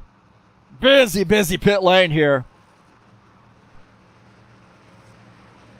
A lot of cars on pit lane. This could be fun.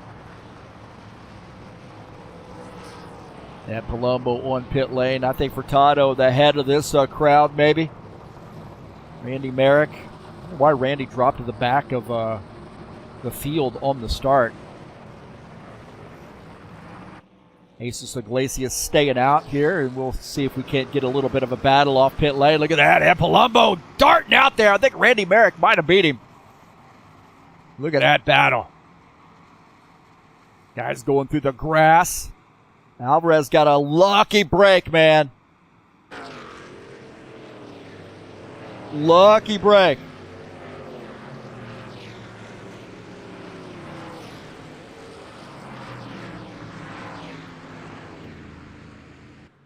So Jesus Iglesias staying out, and he will come down pit lane and take some service. Staying out to lead a lap. And it looks like Ed Palumbo won that battle off pit lane.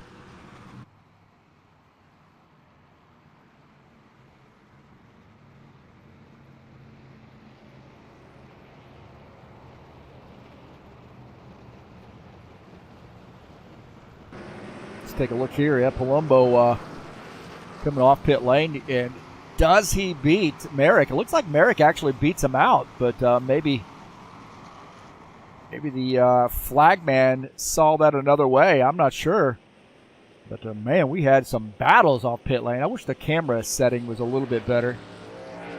Of course, they don't set these tracks up to have a good broadcast angle, I don't think. Not a lot of people broadcasting the stock car stuff. Just TurnLeftTV. You wouldn't believe how many people send messages to me and say, "Oh yeah, you guys doing your little lefty turn racing and so forth." I'm like, it's racing. I love all forms of racing.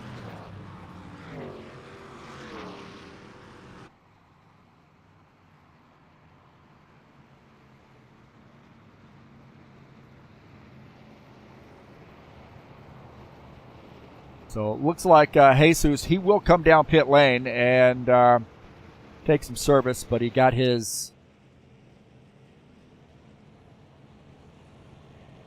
laps led. Don't forget, next week we will be at Kentucky Speedway for a 100-lap race. A little mile-and-a-half track coming up on September the 6th.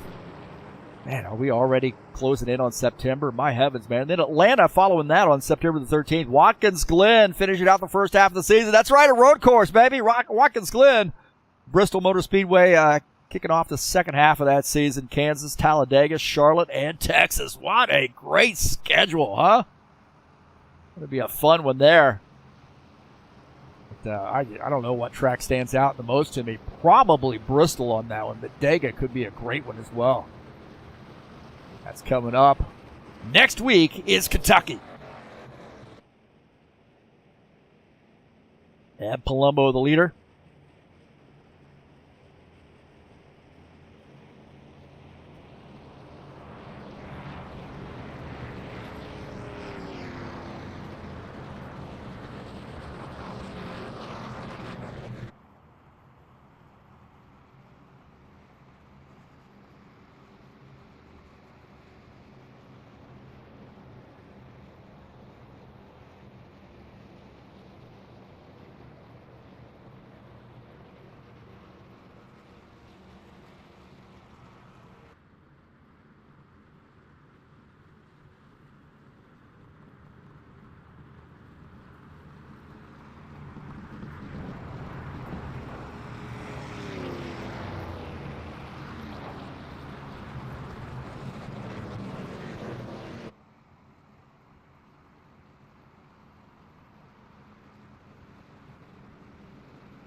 All right, looks like Palumbo, Merrick, Furtado, Silva, Hassel be the top five here on the restart.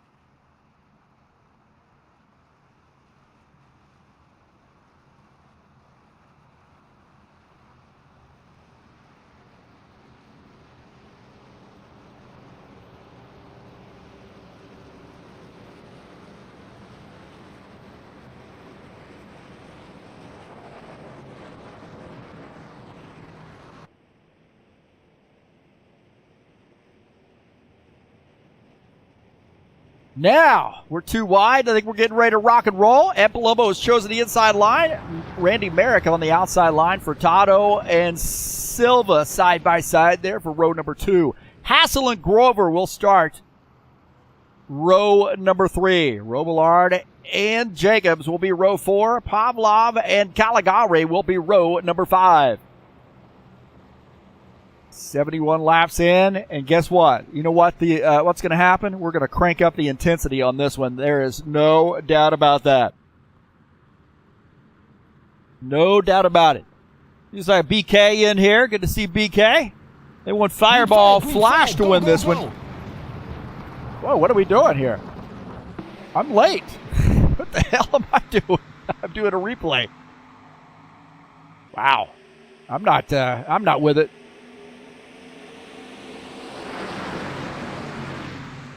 Amateur. Fire the broadcaster. Whoa, man, there's some fisticuffs there. Randy Merrick to the outside, man. There was some fisticuffs there. Whoa, Nelly. It's take a look at that. Let's see if we have another look at this restart.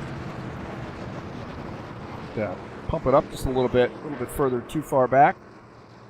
Just take a look here. I think we'll get this. And this restart here. A little bit too far back here. Apologize for that.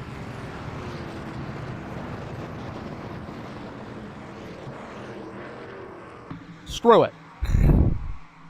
We'll get there when I get there.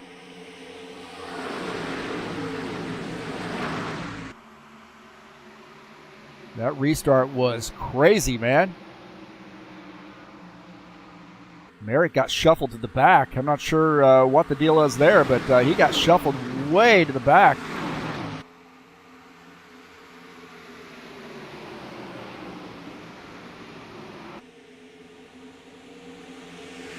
And Ed Palumbo, the leader, the 9 of Tony Furtado, is in second. The 27 of Preston Hassel in the third position.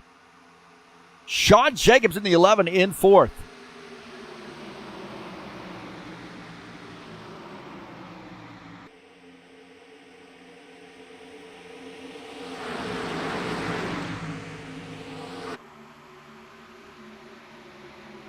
Take a look at this restart here as Merrick on the outside. Randy Merrick on the outside, and man, he pinched down on that 29 car quite a bit and got out of the throttle. And that back line, that outside line, I should say, did not get going. Holy Toledo.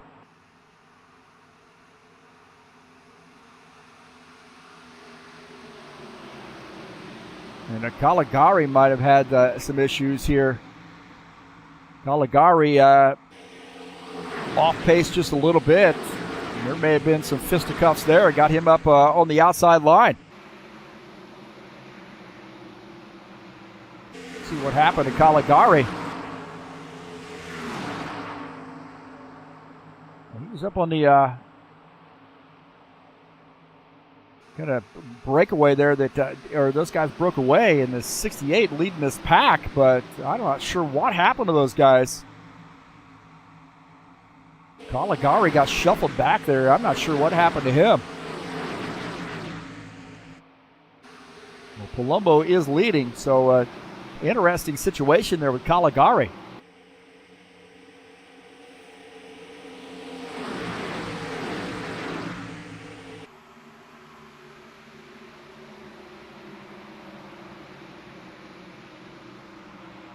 Back here and take a look at this. Caligari here. Oh, there was contact right there. Oh, wow. He and Bardelli Jr. got together. That's what happened. He and Bardelli Jr. got together, and everybody check it up. Wow. That's what happened. Looking out the front of Dana Grover's machine. Look at this. And those guys squeezed into the wall. There was some contact. Everybody got bunched up. And that's what happened. I knew we'd find it. I knew we'd find it. Palumbo the leader. Furtado is in second. And I tell you what, you can feel the intensity kicking up.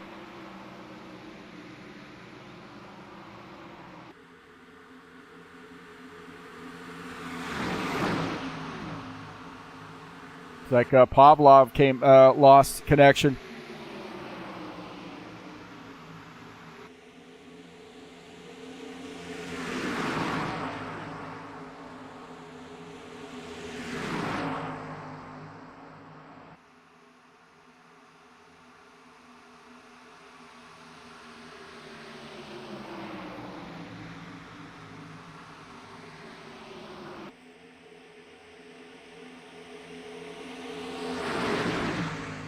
Yellow, yellow, yellow. And we get a yellow flag. Got a yellow flag. It looked like looks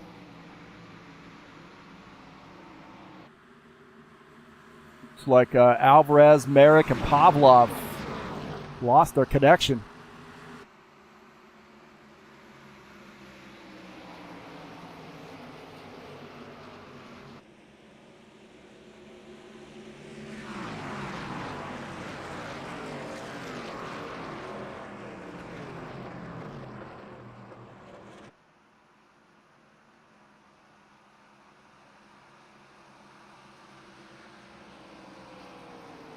So the yellow flag here.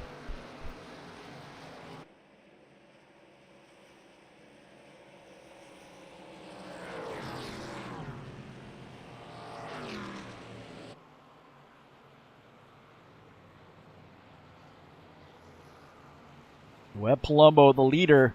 Another caution flag. Preston Hassel second, Furtado third, Carter fourth. Jacobs is in fifth.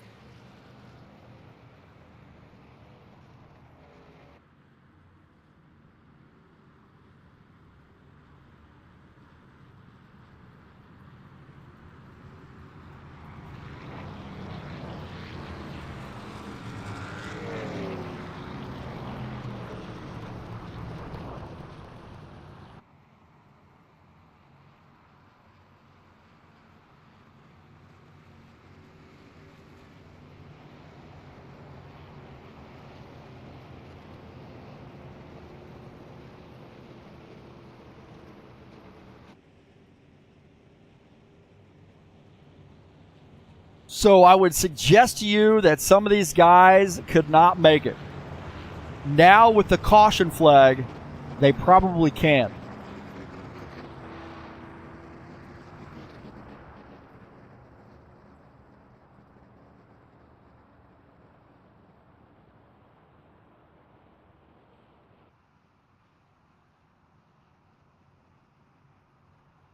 So I think I heard some guys mention that they were a little bit short.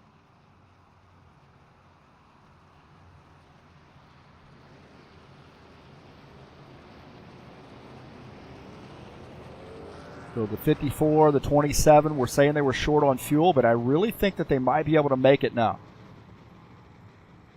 They were a few laps short on fuel. 1 or 2 laps. I think the 54 indicated he was 2 laps short if it stayed green. It's our second caution flag.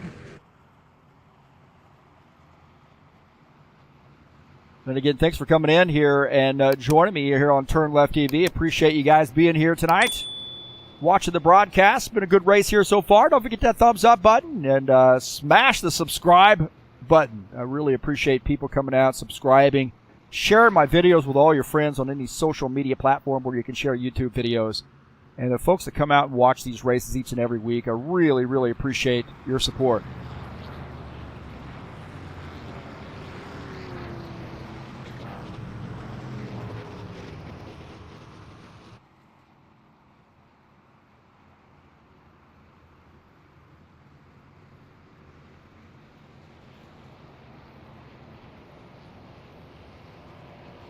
So now I think we're looking at a situation where guys that couldn't make it the distance now can. Alvarez has rejoined. It looks like he is 2 laps down.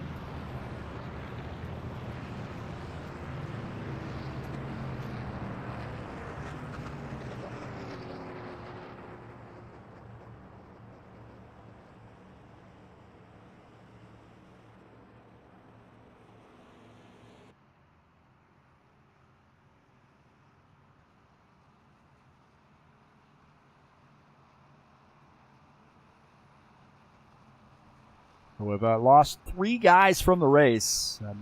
Merrick, Pavlov, and Marizan all out of the race. Robillard looks like he might be on pit lane. So this is an interesting situation here for him. Maybe going to top off on fuel. And he might as well just go ahead and take 4 tires, even though you probably don't need them. But it looks like he is going to take some tires here.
All right. Well, you got Preston and Palumbo.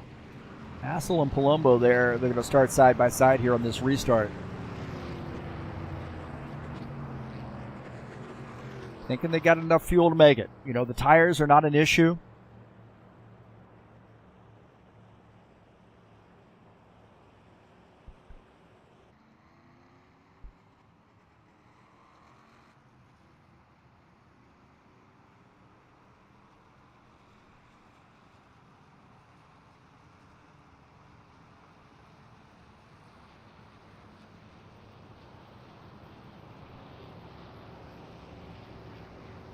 Wanted to take a look at our website, and also EliteHostUSA.com provides servers, 3 self-managed server packages for you to choose from, and that's who hosts our website here at HighOctaneRacing.net.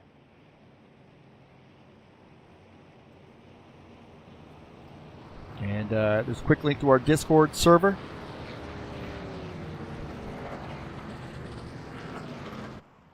If you'd like to join us, don't forget to join us over at HighOctaneRacing.net. You get a quick link to our Discord server, schedule updates, who's winning what, quick link to TurnLeftTV as well. So check us out there.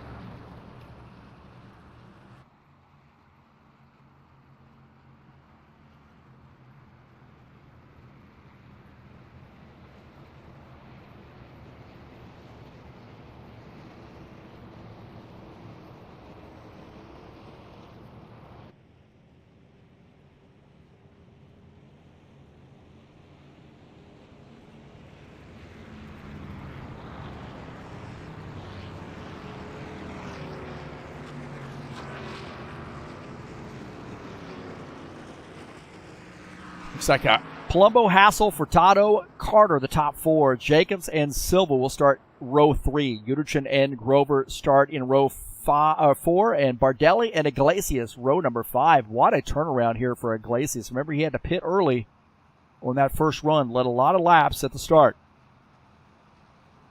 Alvarez is 1 lap down and in the lucky dog position if there is a caution flag.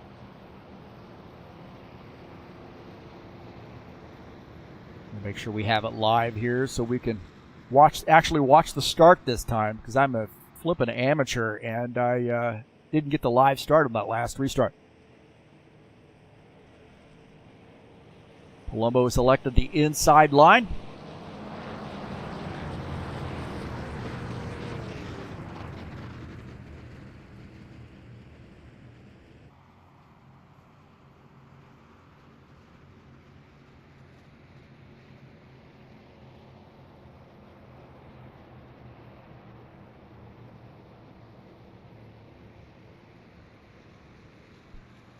Now, if you're at Preston Hassel, you're going to want to try to get down to the bottom line as quickly as you can. You're on the outside, and, you know, the outside line tonight has, if you've been lucky enough to get down to the inside line, I mean, that's a big thing for you. The outside line just not seem to work too well. But you never know, man. You start side drafting a little bit. You know, we're winding it down here. We're on lap 83, scheduled for 100 laps here tonight.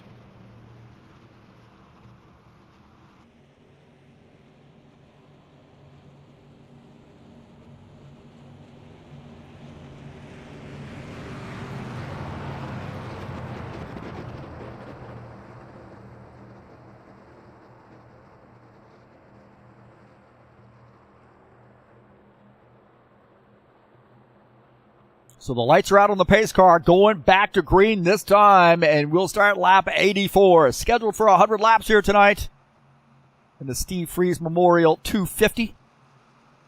Pace car's off. Here we go. Green flag, go, go, go. Back to green.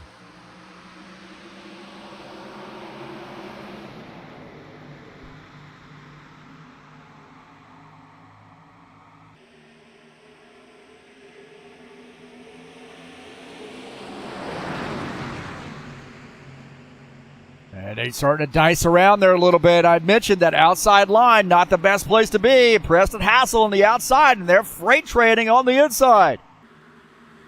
Preston Hassel in the 27 wants to try to find a friend on that bottom side. Oh, Caligari got loose, baby. Caligari got cattywampus and now has dropped off the draft. Whoa! Holy Toledo! Look at this. The 27 and the 4 is going to the bottom side here. The 4 is going to get around this 27 car. 27 fighting back on the outside. He said, not so fast. I got some fight left in me. And Gordon Carter diving down to the inside. Gordon Carter going down to the inside as now, is he going to give room to Preston Hassel? No, it's all take and no give right now. Gordon Carter got a run on that 56 car. Oh, late Toledo. Everybody wants to win this bad boy. Ed Palumbo, Tony Furtado, Sean Jacobs, Dennis Unigin. What a tale of two races here for Dennis. Trouble on pit lane earlier, now in P4. Preston Hassel might be up in the wall. He might have made contact with the outside wall. I remember with Julio there. It was a red car, and somebody made contact with the wall.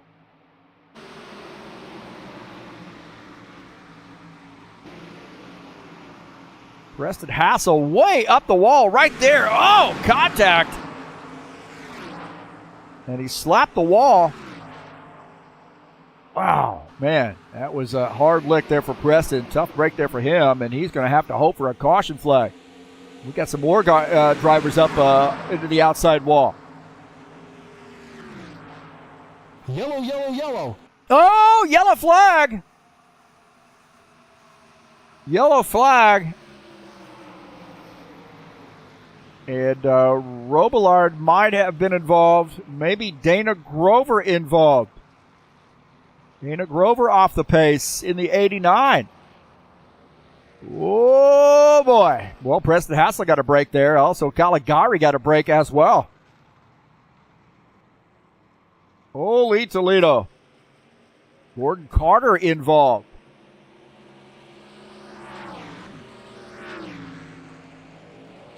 Let's take a look and see what happened here. You see the 22 in the outside wall. Oh, they're trying to avoid that maybe, but the 89 and the 90 got together. Oh, and then 80. Oh, wow. Jesus Iglesias way up the track.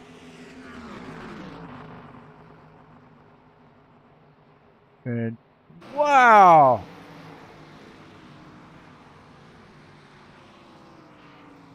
So big time damage there for Caligari. Let's take a look here. Jesus Iglesias here. Look at that. Oh, wow.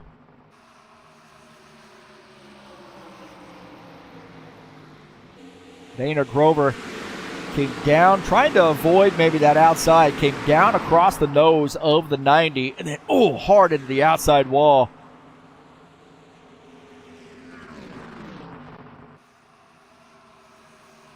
Wow. Now Robillard here out of the front of his machine. We'll back this up a little bit. There was some incident that happened ahead. 89 came across the nose.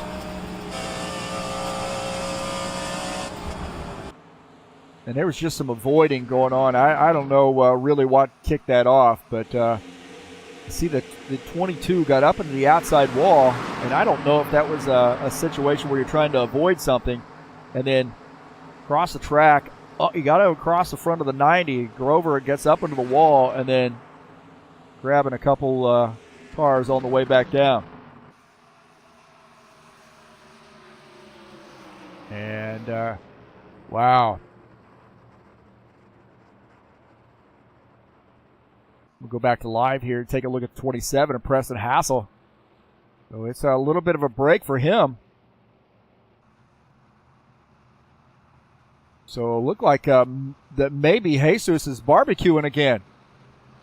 Jesus barbecuing again. Hope somebody gets him out of that before something catastrophic happens, but Jesus in the 22 up against the wall.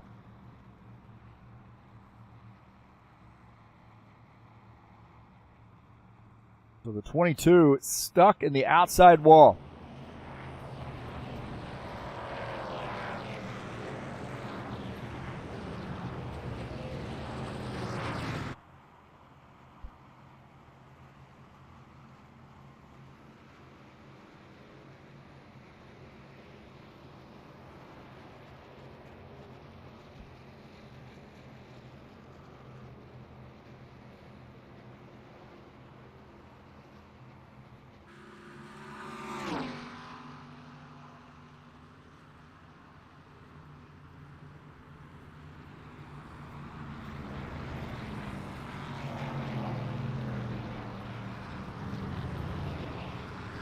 .89 laps in.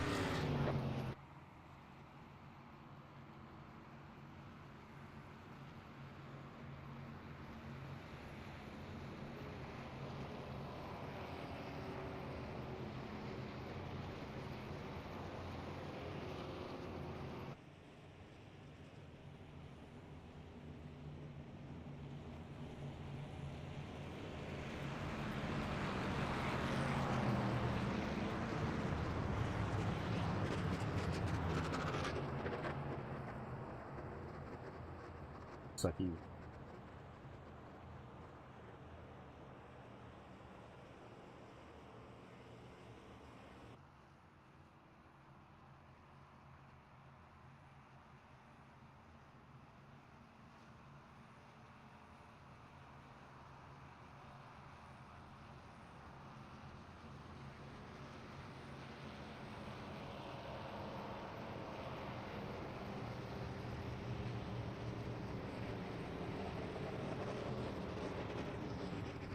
All right, well, another caution flag. We got cautions breed cautions, right? Did we say that? High Octane Racing League Tough Trucks will be back in action. Kansas Speedway. There's no place like home. There's no place like home. Sorry, that's a Wizard of Oz joke. It's race number 8 of the season, 100-lap race, and that's coming up on September the 3rd. Last week, or this week, I actually broadcast the race. So we'll see. Maybe I can do another one coming up on the 3rd.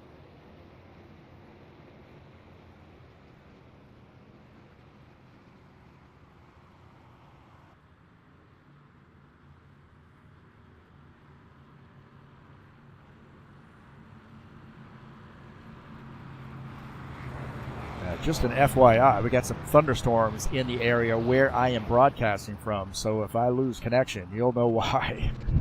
Let's pray for that I don't get struck by lightning.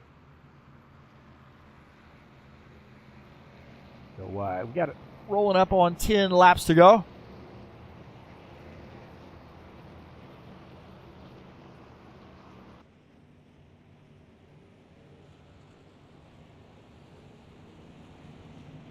I wanted to give me a little bit of time here to show some of Steve Freeze's paint schemes from back in the day. I save all my stuff. I still have all my Pappy races on replay, all the NASCAR Racing 2003 stuff, even the rFactor 1 stuff, and I was able to grab these paint schemes and get on, load it up, and do some screenshots and so forth. So still have all those cars from back in the day. I don't throw stuff away. Do not throw stuff away. So kind of cool. See the Steve Freeze throwback schemes there.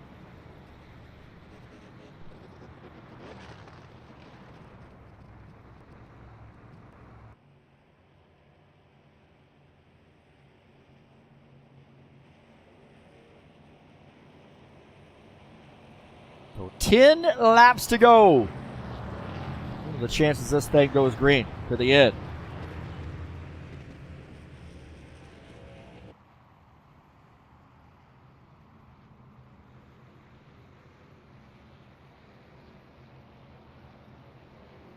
I was thinking I might have had a another screen I wanted to show you. Let's see if it's this one right here. No, that's the championship one. I forgot where I saw put that.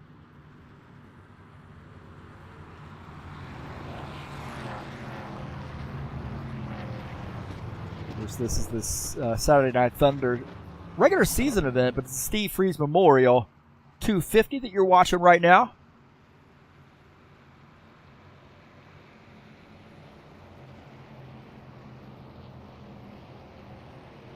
Oh boy. There's the Steve Freeze stuff. Might have another one here, another surprise up my sleeve.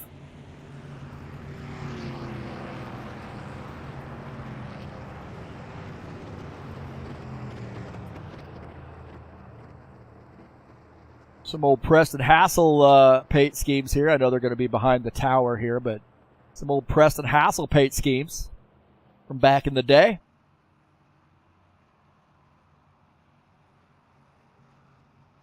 I think we're going to do one more lap before we go green. Let's see, I think I got a couple Sean Jacobs paint schemes too. Oh, wait a minute. Before we get to Sean, how about this? How about a couple Tony Furtado schemes? This guy's had a number of different car numbers, hasn't he? Well, good to see some Tony Furtado stuff out there. This goes way back, man. Way back. And the youngster, let's throw up Sean Jacobs. He's not the youngster here. There's this one, Sean Jacobs paint schemes. Getting ready to go green here. Oh, Jacobs used to run in the 13 car, or 13 truck. And then the youngster, Will Dunbar, in the old 88. How about that? He was like 15 years old back in the day. So cool to see those schemes up here again. Bring back some memories. Lacey's out of the race there after making contact with the wall. What a tough break there for him. Another barbecue incident for Barbecue, solidifying his ownership of the nickname Barbecue. So the 54, Ed Palumbo, will start on the inside. Tony Furtado in the 9 will start on the outside line. And it's starting to thunder here quite a bit, so let's keep our fingers crossed here if we don't have a power outage or a lightning strike. We would get the insurance company involved.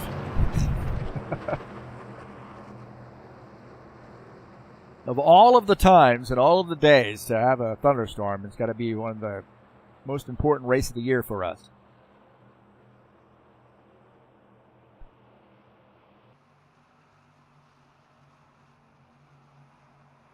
So here we go. The pace car, the lights are out, it's off, and we're getting ready to go green. Start lap 93, the intensity. Pick it up. Here we go. Back to green.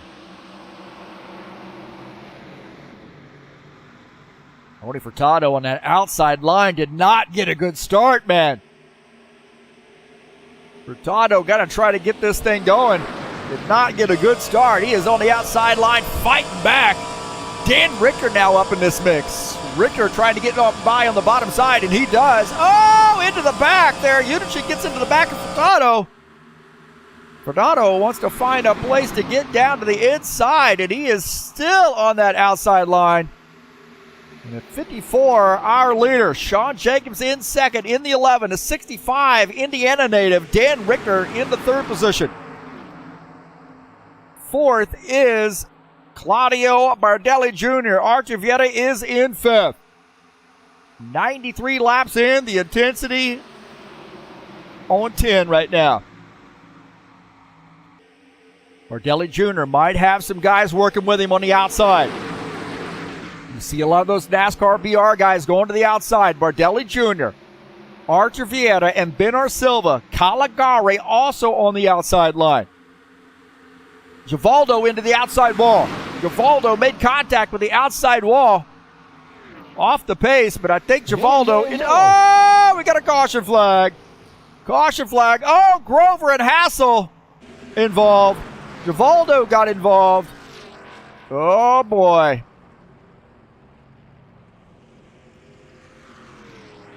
And Givaldo off the pace. Let's see. Caligari might have been involved as well. And Bardelli Jr. ekes to the front.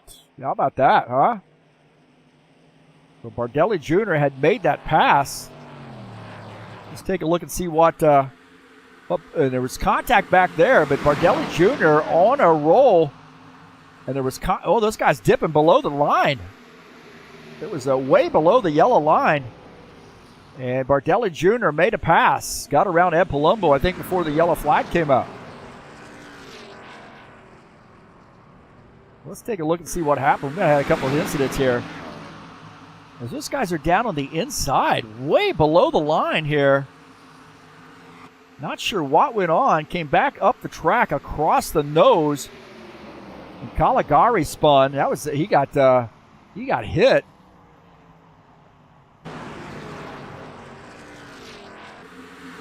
These guys went down below the line. I'm not sure what was the deal.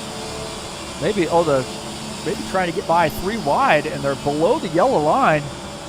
There's contact there, and then contact from behind by the 90. And guys are spinning.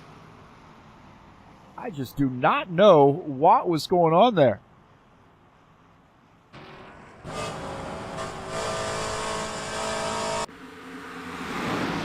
Board here with Robillard, I believe. Trying to get on board with Robillard.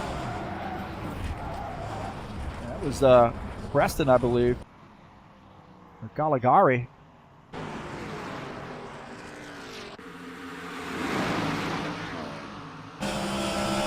So these guys are way below the line. I'm not sure why they went below the yellow line. Dipping way below the yellow line. Way down there below the yellow line. And then going back up the track into the front.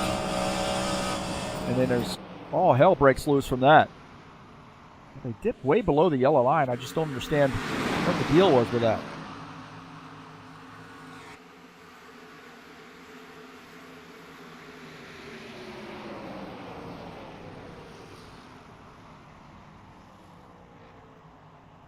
Wow.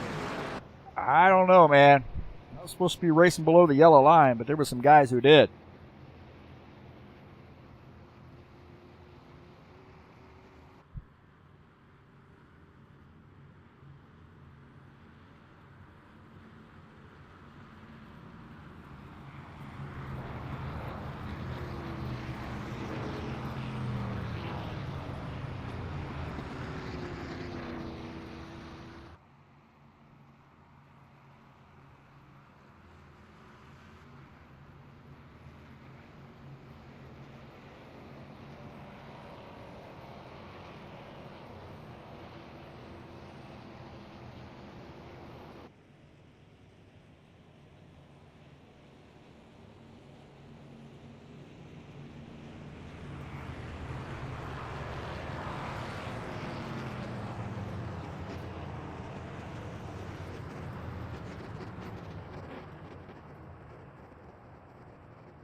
So it looks like Givaldo, Caligari, Preston, and Dana all on pit lane.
So the 19 of Claudio Bardelli Jr. captured the race lead just before the caution flag came out. Ed Palumbo in the 54 is in second. And I'm telling you right now, boys, you're looking at Bardelli and Vieira going to start on the inside, I suspect. I think Bardelli would be crazy to go to the outside.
Well, Ed Palumbo, and using this outside line, he's got a good restart potential, and I think he has the potential to be able to jump around Claudio Bardelli Jr. But you are talking about, Artur Vieira on the inside line behind. And he and Bardelli Jr., Artur Vieira and Bardelli Jr. are undoubtedly going to work together here on this restart. I think we might have a green-white checker here. We'll see once they cross the start-finish line. The lights are out on the pace car, but these guys aren't lining up like they are ready to go back green. Sorry for the do a little mansplaining. 4 cars out of the race. Iglesias, Merrick, Pavlov, and Marazon all out of the race.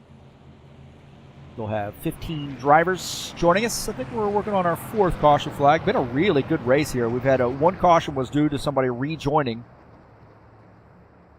Actually, it might have been 2 cautions, people rejoining.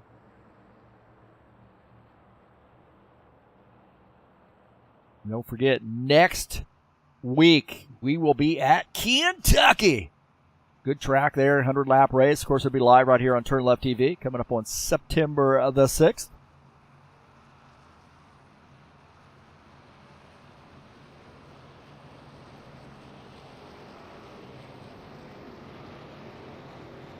Claudio has elected to take the inside line. And that puts Ed Palumbo up on the outside line. And we are doing a green-white checker.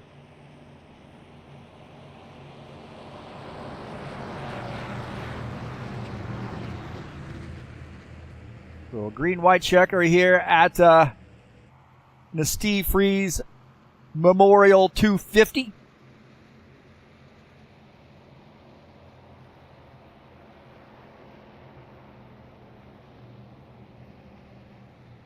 So front row will be the 19 and the 54. The 4 and the 5 will start in row number 2. Dan Richter in the 65 and Sean Jacobs in the 11 will start row 3. Row 4 will be Robillard and Utigen. Alvarez and Carter will be row number 5.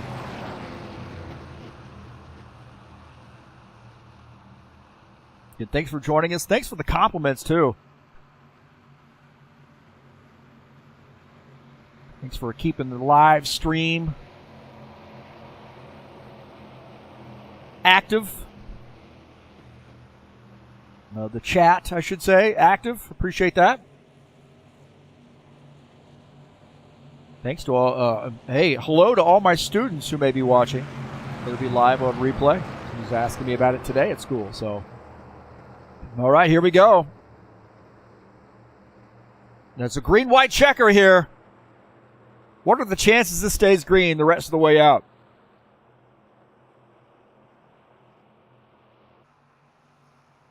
And Bardelli Jr. will lead the field to take the green flag here on this green-white checker. Pace car's off. Here we go. This is for all the marbles, baby. Go, go, go. Green, green, green. Palumbo got a good start. He's going to need some help from the second line. Jacobs has got a good run here on the inside. Ben Silva backed a little bit, and Bardelli Jr. and Vieira jump ahead. I knew that inside line was going to move. Sean Jacobs in the 11 car, now in P3.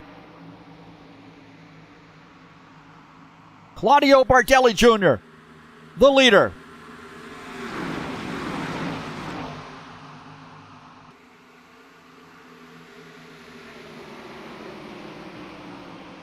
Denis Shudichin in P4. Man, if he wins this would be huge for the Ukrainian driver. Little breakaway there. Alvarez has got his car up in the mix. He's in P5. I don't know if he's got a bunch of damage, but they're falling out a bit off. We got a 4-car battle for the lead, for the win. 1 lap to go. Bardelli Jr. leads. Vieira is in second. Jacobs third. Shudichin in fourth. And they are a mess behind.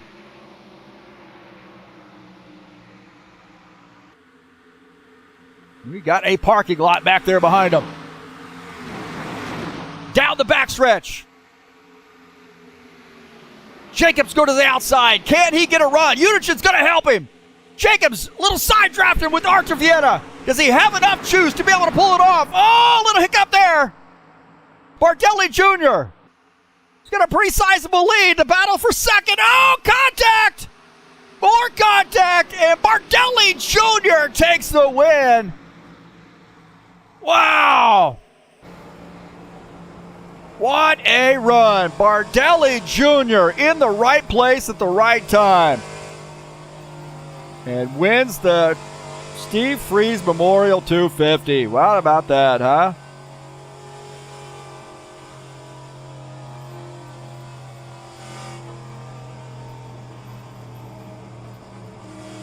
So congratulations to Claudio Bardelli Jr. He got the blue rims on that one tonight. So great job to Claudio in getting a win at a big, big track, huh?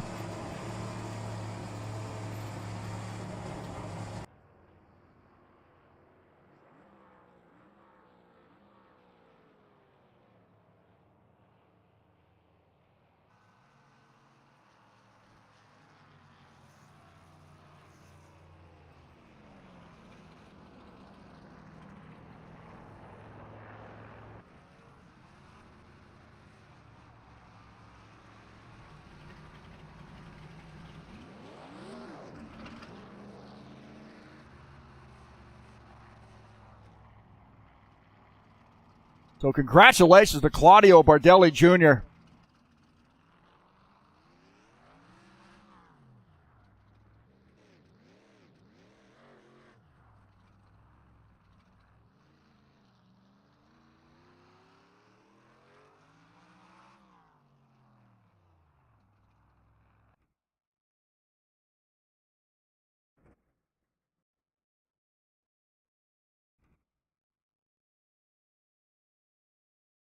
Congratulations to Claudio Bardelli Jr. Wow, what a battle.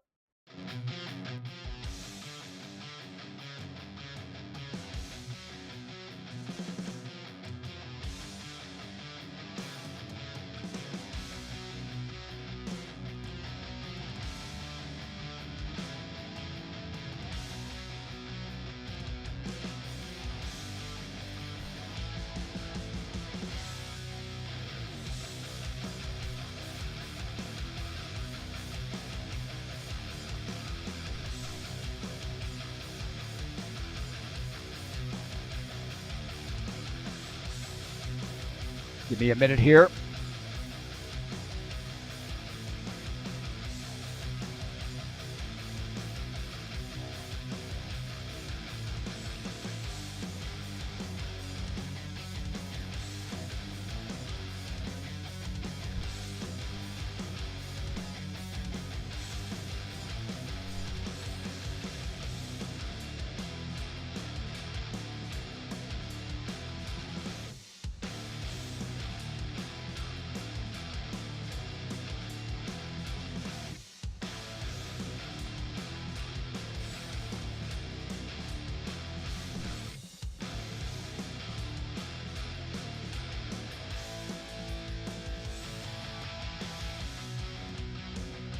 So hang on one second here. We're trying to get a few things taken care of. A little bit busy.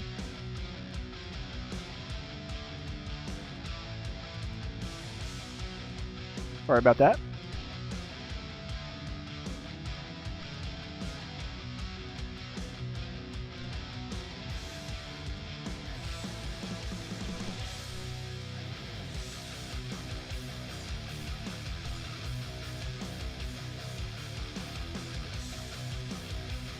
And we'll see if we can't get Claudio up here with us a couple minutes here. So be patient. We got a prize drawing, of course.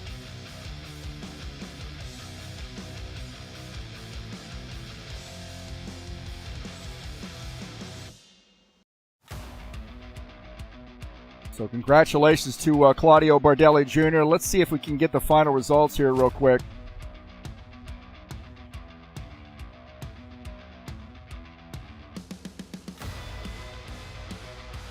Hopefully we'll get him up here. How about this? Claudio Bardelli Jr. gets a win. Artur Vieta second. Jacobs third. Dennis Uderchin finished in fourth. Benner Silva fifth. Gordon Carter battles for a sixth place finish. Ed Palumbo seventh. Preston Hassel is eighth. Todd Rublard ninth. And Tony Furtado finishes in 10th. Finishing in the 11th position is Dan Ricker. Givaldo Spindola finishes in 12th. Dana Grover 13th. Julio Caligari had a tough night, but finishes in the 14th position. Franco Alvarez battles back for a 15th place finish. Jesus Iglesias 16th. Randy Merrick 17th. Stanislav Pavlov 18th. And Craig Marizon, tough night there for him, finishes in 19th. Well, wow, what a race for Bardelli Jr. in getting the win. And he had a tough night, but he's always seems to be able to get his car back up front and make a race out of it. So congratulations to Claudio Bardelli Jr. And we'll see if we can't get him in the broadcast booth with us to have a chat. So what an amazing drive there for him.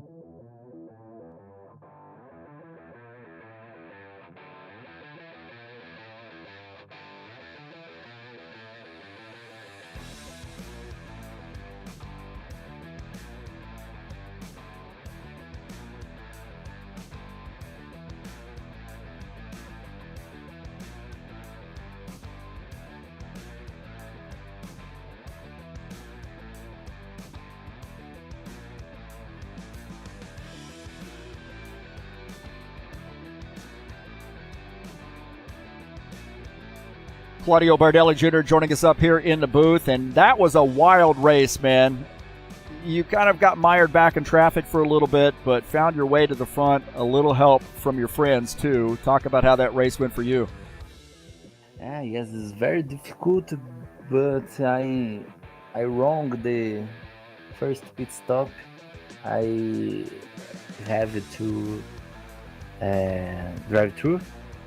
And try to. I'm Franco, Craig, and Dennis to diminishing gap in the cars ahead. But I don't know. And the luck is Craig is down the server, went to back. This yellow flag. Oh, thank you, yellow flag. I tried to maintain in line, inside the line, but when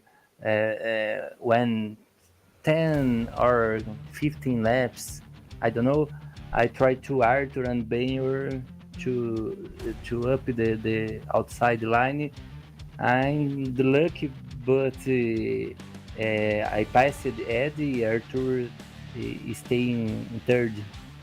In the final, I pray to end the race.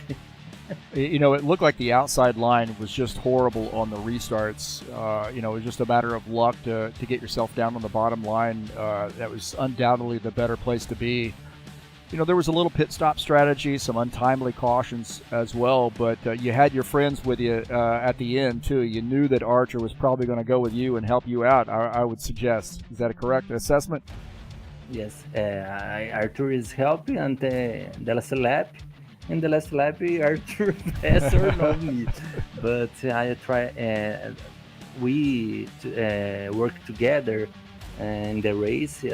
In the one lap, I decided to win over Arthur, but in the last lap, two cars opened the outside line. Arthur no potence in the car.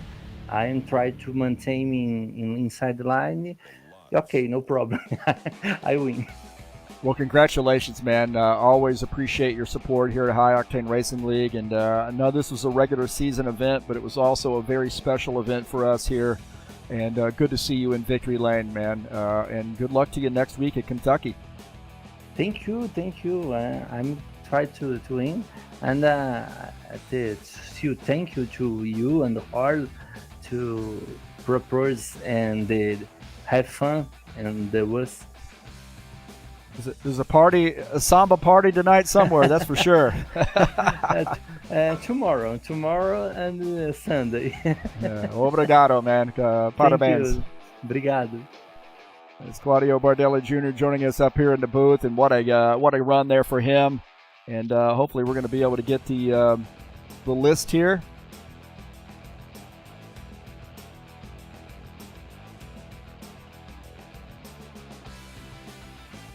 Of names here pretty soon.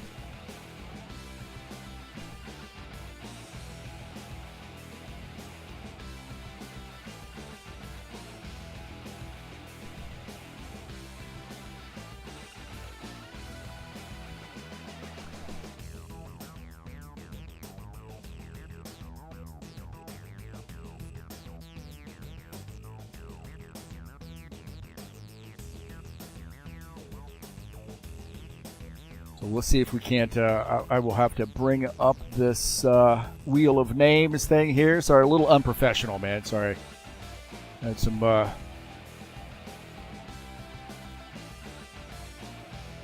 We'll get a copy of this, hopefully.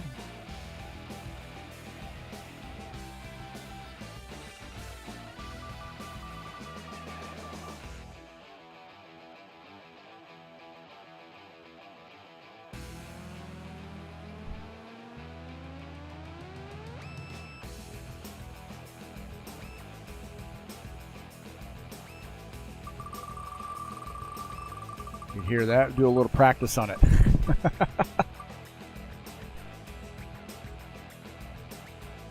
So we'll do a wheel of names. You can hear the people clapping, and they're ready for it already. So the winner of the race is Claudio Bardelli Jr., and he gets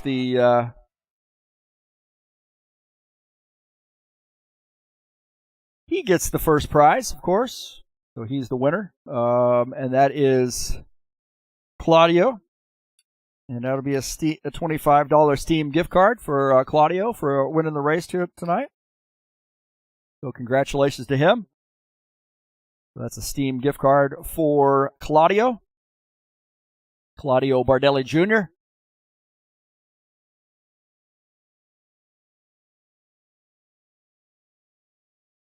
So that's awesome deal there. Claudio winning the race gets the $25 Steam gift card, and we'll have 2 more random drawings for Steam gift cards. We got 3 hats to give away as well.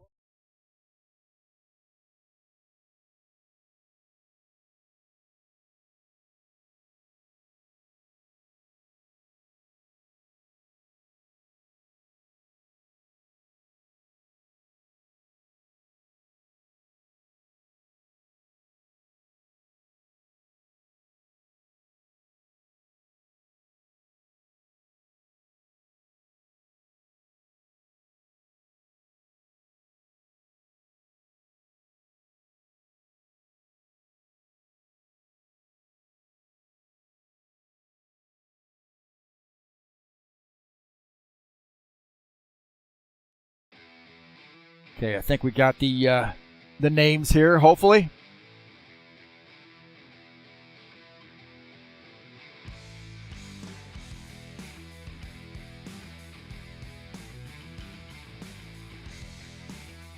We will see.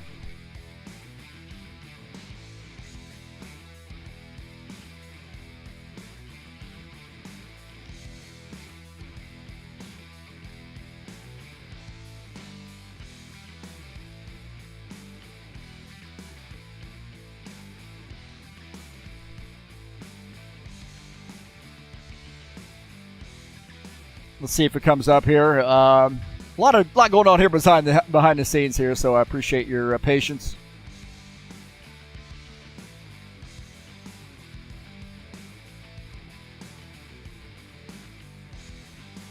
There we go. We got it, I believe. So we are now going to give away a hat. So the prize giveaway for the hat. Thanks, William Dunbar, for helping out here with typing those names out for me. Appreciate that. So Claudio Bardelli Jr., congratulations for him. He gets a win and he gets a Steam gift card.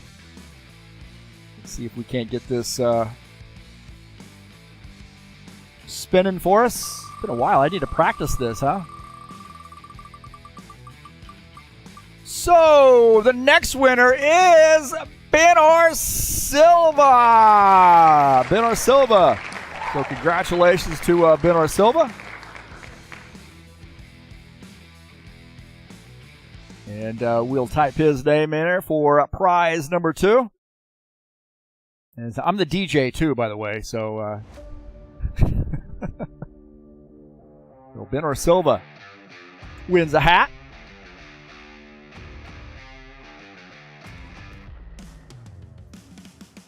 So congratulations to Benor Silva.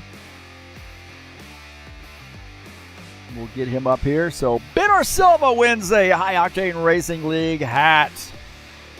We'll adjust our wheel.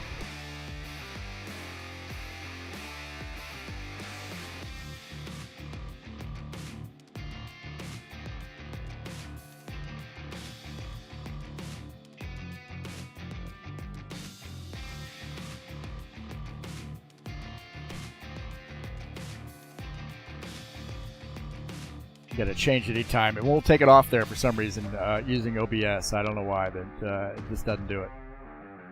So we got to do it the old school way here. Reload the wheel. Golf clap. Hey, now, come on. Come on now. There's a lot going on, man. I wish you guys could come here and sit in my seat sometime and do this job. Let's do it. You'll be freaking out. All right, here we go. Got another hat in store. And then we'll have 2 more Steam gift cards. The hats, baby. Dan Richter. Oh, boy, that was close. Dan Richter getting the win there for prize number 3. Are we getting a golf clap here? Am I getting another golf clap? Is that what it is? So Dan Richter, congratulations to him. I don't know if he wears hats, but going to have one. So congratulations to Dan Richter. Wins a High Octane Racing League hat. And hopefully he'll enjoy that.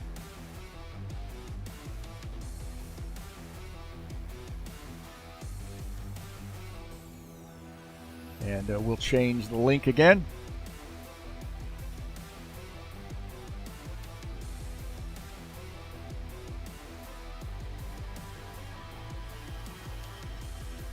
All right, hat number.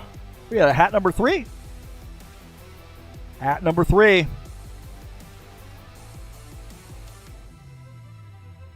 So congratulations to Dan Richter. And let's see where we go here. Hat number 3.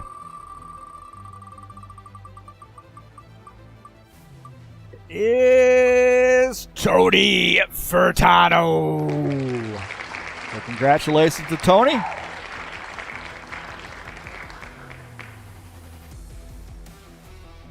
So that's winner number 4. Tony Furtado, good job to him.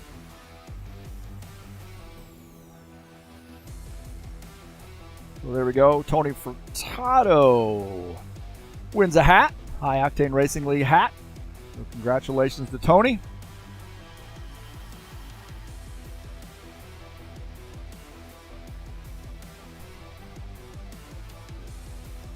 Now we got 2 more Steam gift cards to give away for participants in tonight's race.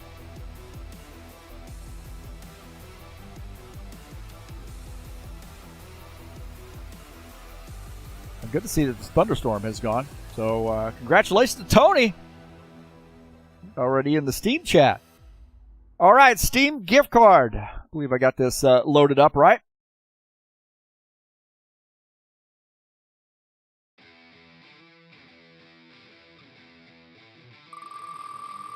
So here we go. Steam gift card, $25. Headed to... Whoa, that was close. Jesus Barbecue Iglesias. Is he still on fire? So congratulations to Jesus Iglesias. So Barbecue. It's the Steam gift card.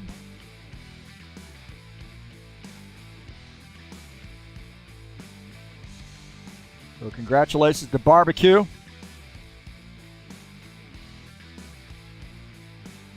Congratulations to him. And the final gift card, final prize of the night. Still have some participants here waiting anxiously.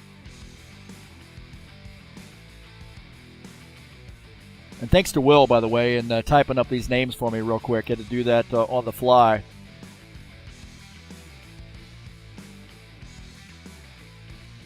Appreciate that help. And this will be our final spin of the night for Steam gift card.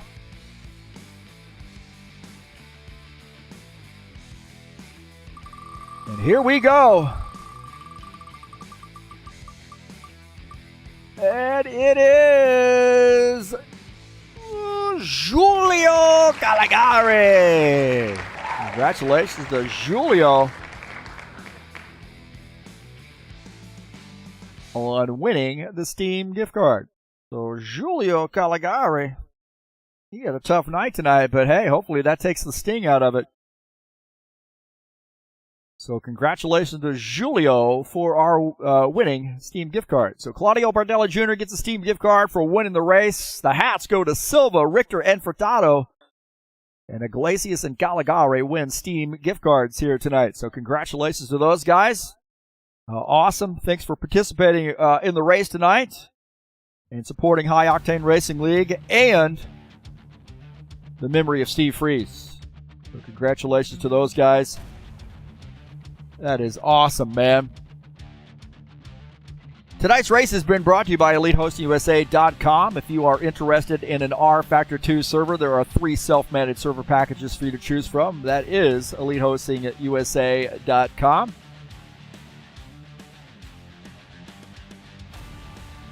Don't forget to join us over at HighOctaneRacing.net for the a quick access to TurnLeftTV and Discord, or High Octane Racing League Discord server. You'll get updates to our schedules. A good way to get a hold of us, clicking on that Discord link too at the HighOctaneRacing.net. Don't forget to join us over there. Point standings, all that stuff found at HighOctaneRacing.net. Schedules and winners and so forth and so on. And a quick link to TurnLeftTV as well. Thanks so much for joining me here on TurnLeftTV. I really appreciate you guys being here tonight. Don't forget to hit that thumbs up and subscribe if you haven't already done so. And don't forget to smash that bell, baby. It'd be awesome. So thanks to all those folks that came out and watched the race tonight, man. I really appreciate that. You got 15. I got 15 people watching the chat right now. So already over 100 views. Really appreciate the support here at High Octane Racing League and TurnLeftTV. So congratulations to Claudio Bardelli Jr. tonight for getting the win. A big track here at Daytona, and what an interesting race it was, man. We had some tempers flaring. We had some guys playing a little cat and mouse game, but Claudio Bardelli Jr. was there when it counted and gets the race win. Don't forget, tomorrow night we'll be at Kentucky Speedway for a 100-lap race. It's race number 3 of the season. And it is the Saturday Night Thunder, man. Season number 4, race number 3, Kentucky. And I get out of the broadcast booth, get in the driver's seat. So if I didn't give you a hat or I didn't give you a gift card, you can take it out on me tomorrow night at the Saturday Night Thunder. Come on out and join us, man. It's a lot of fun. We have some great racing on the Saturday night. Very storied series. Tough Trucks will be back in action at Kansas. Race number 8 for a 100-lap race. And come on out and join us there. Would love to have you, man. Tuesday nights, I actually broadcast this last race at Bristol, and maybe we've got another one in store on Tuesday, September the 3rd, maybe live right here on TurnLeftTV. That'd be awesome.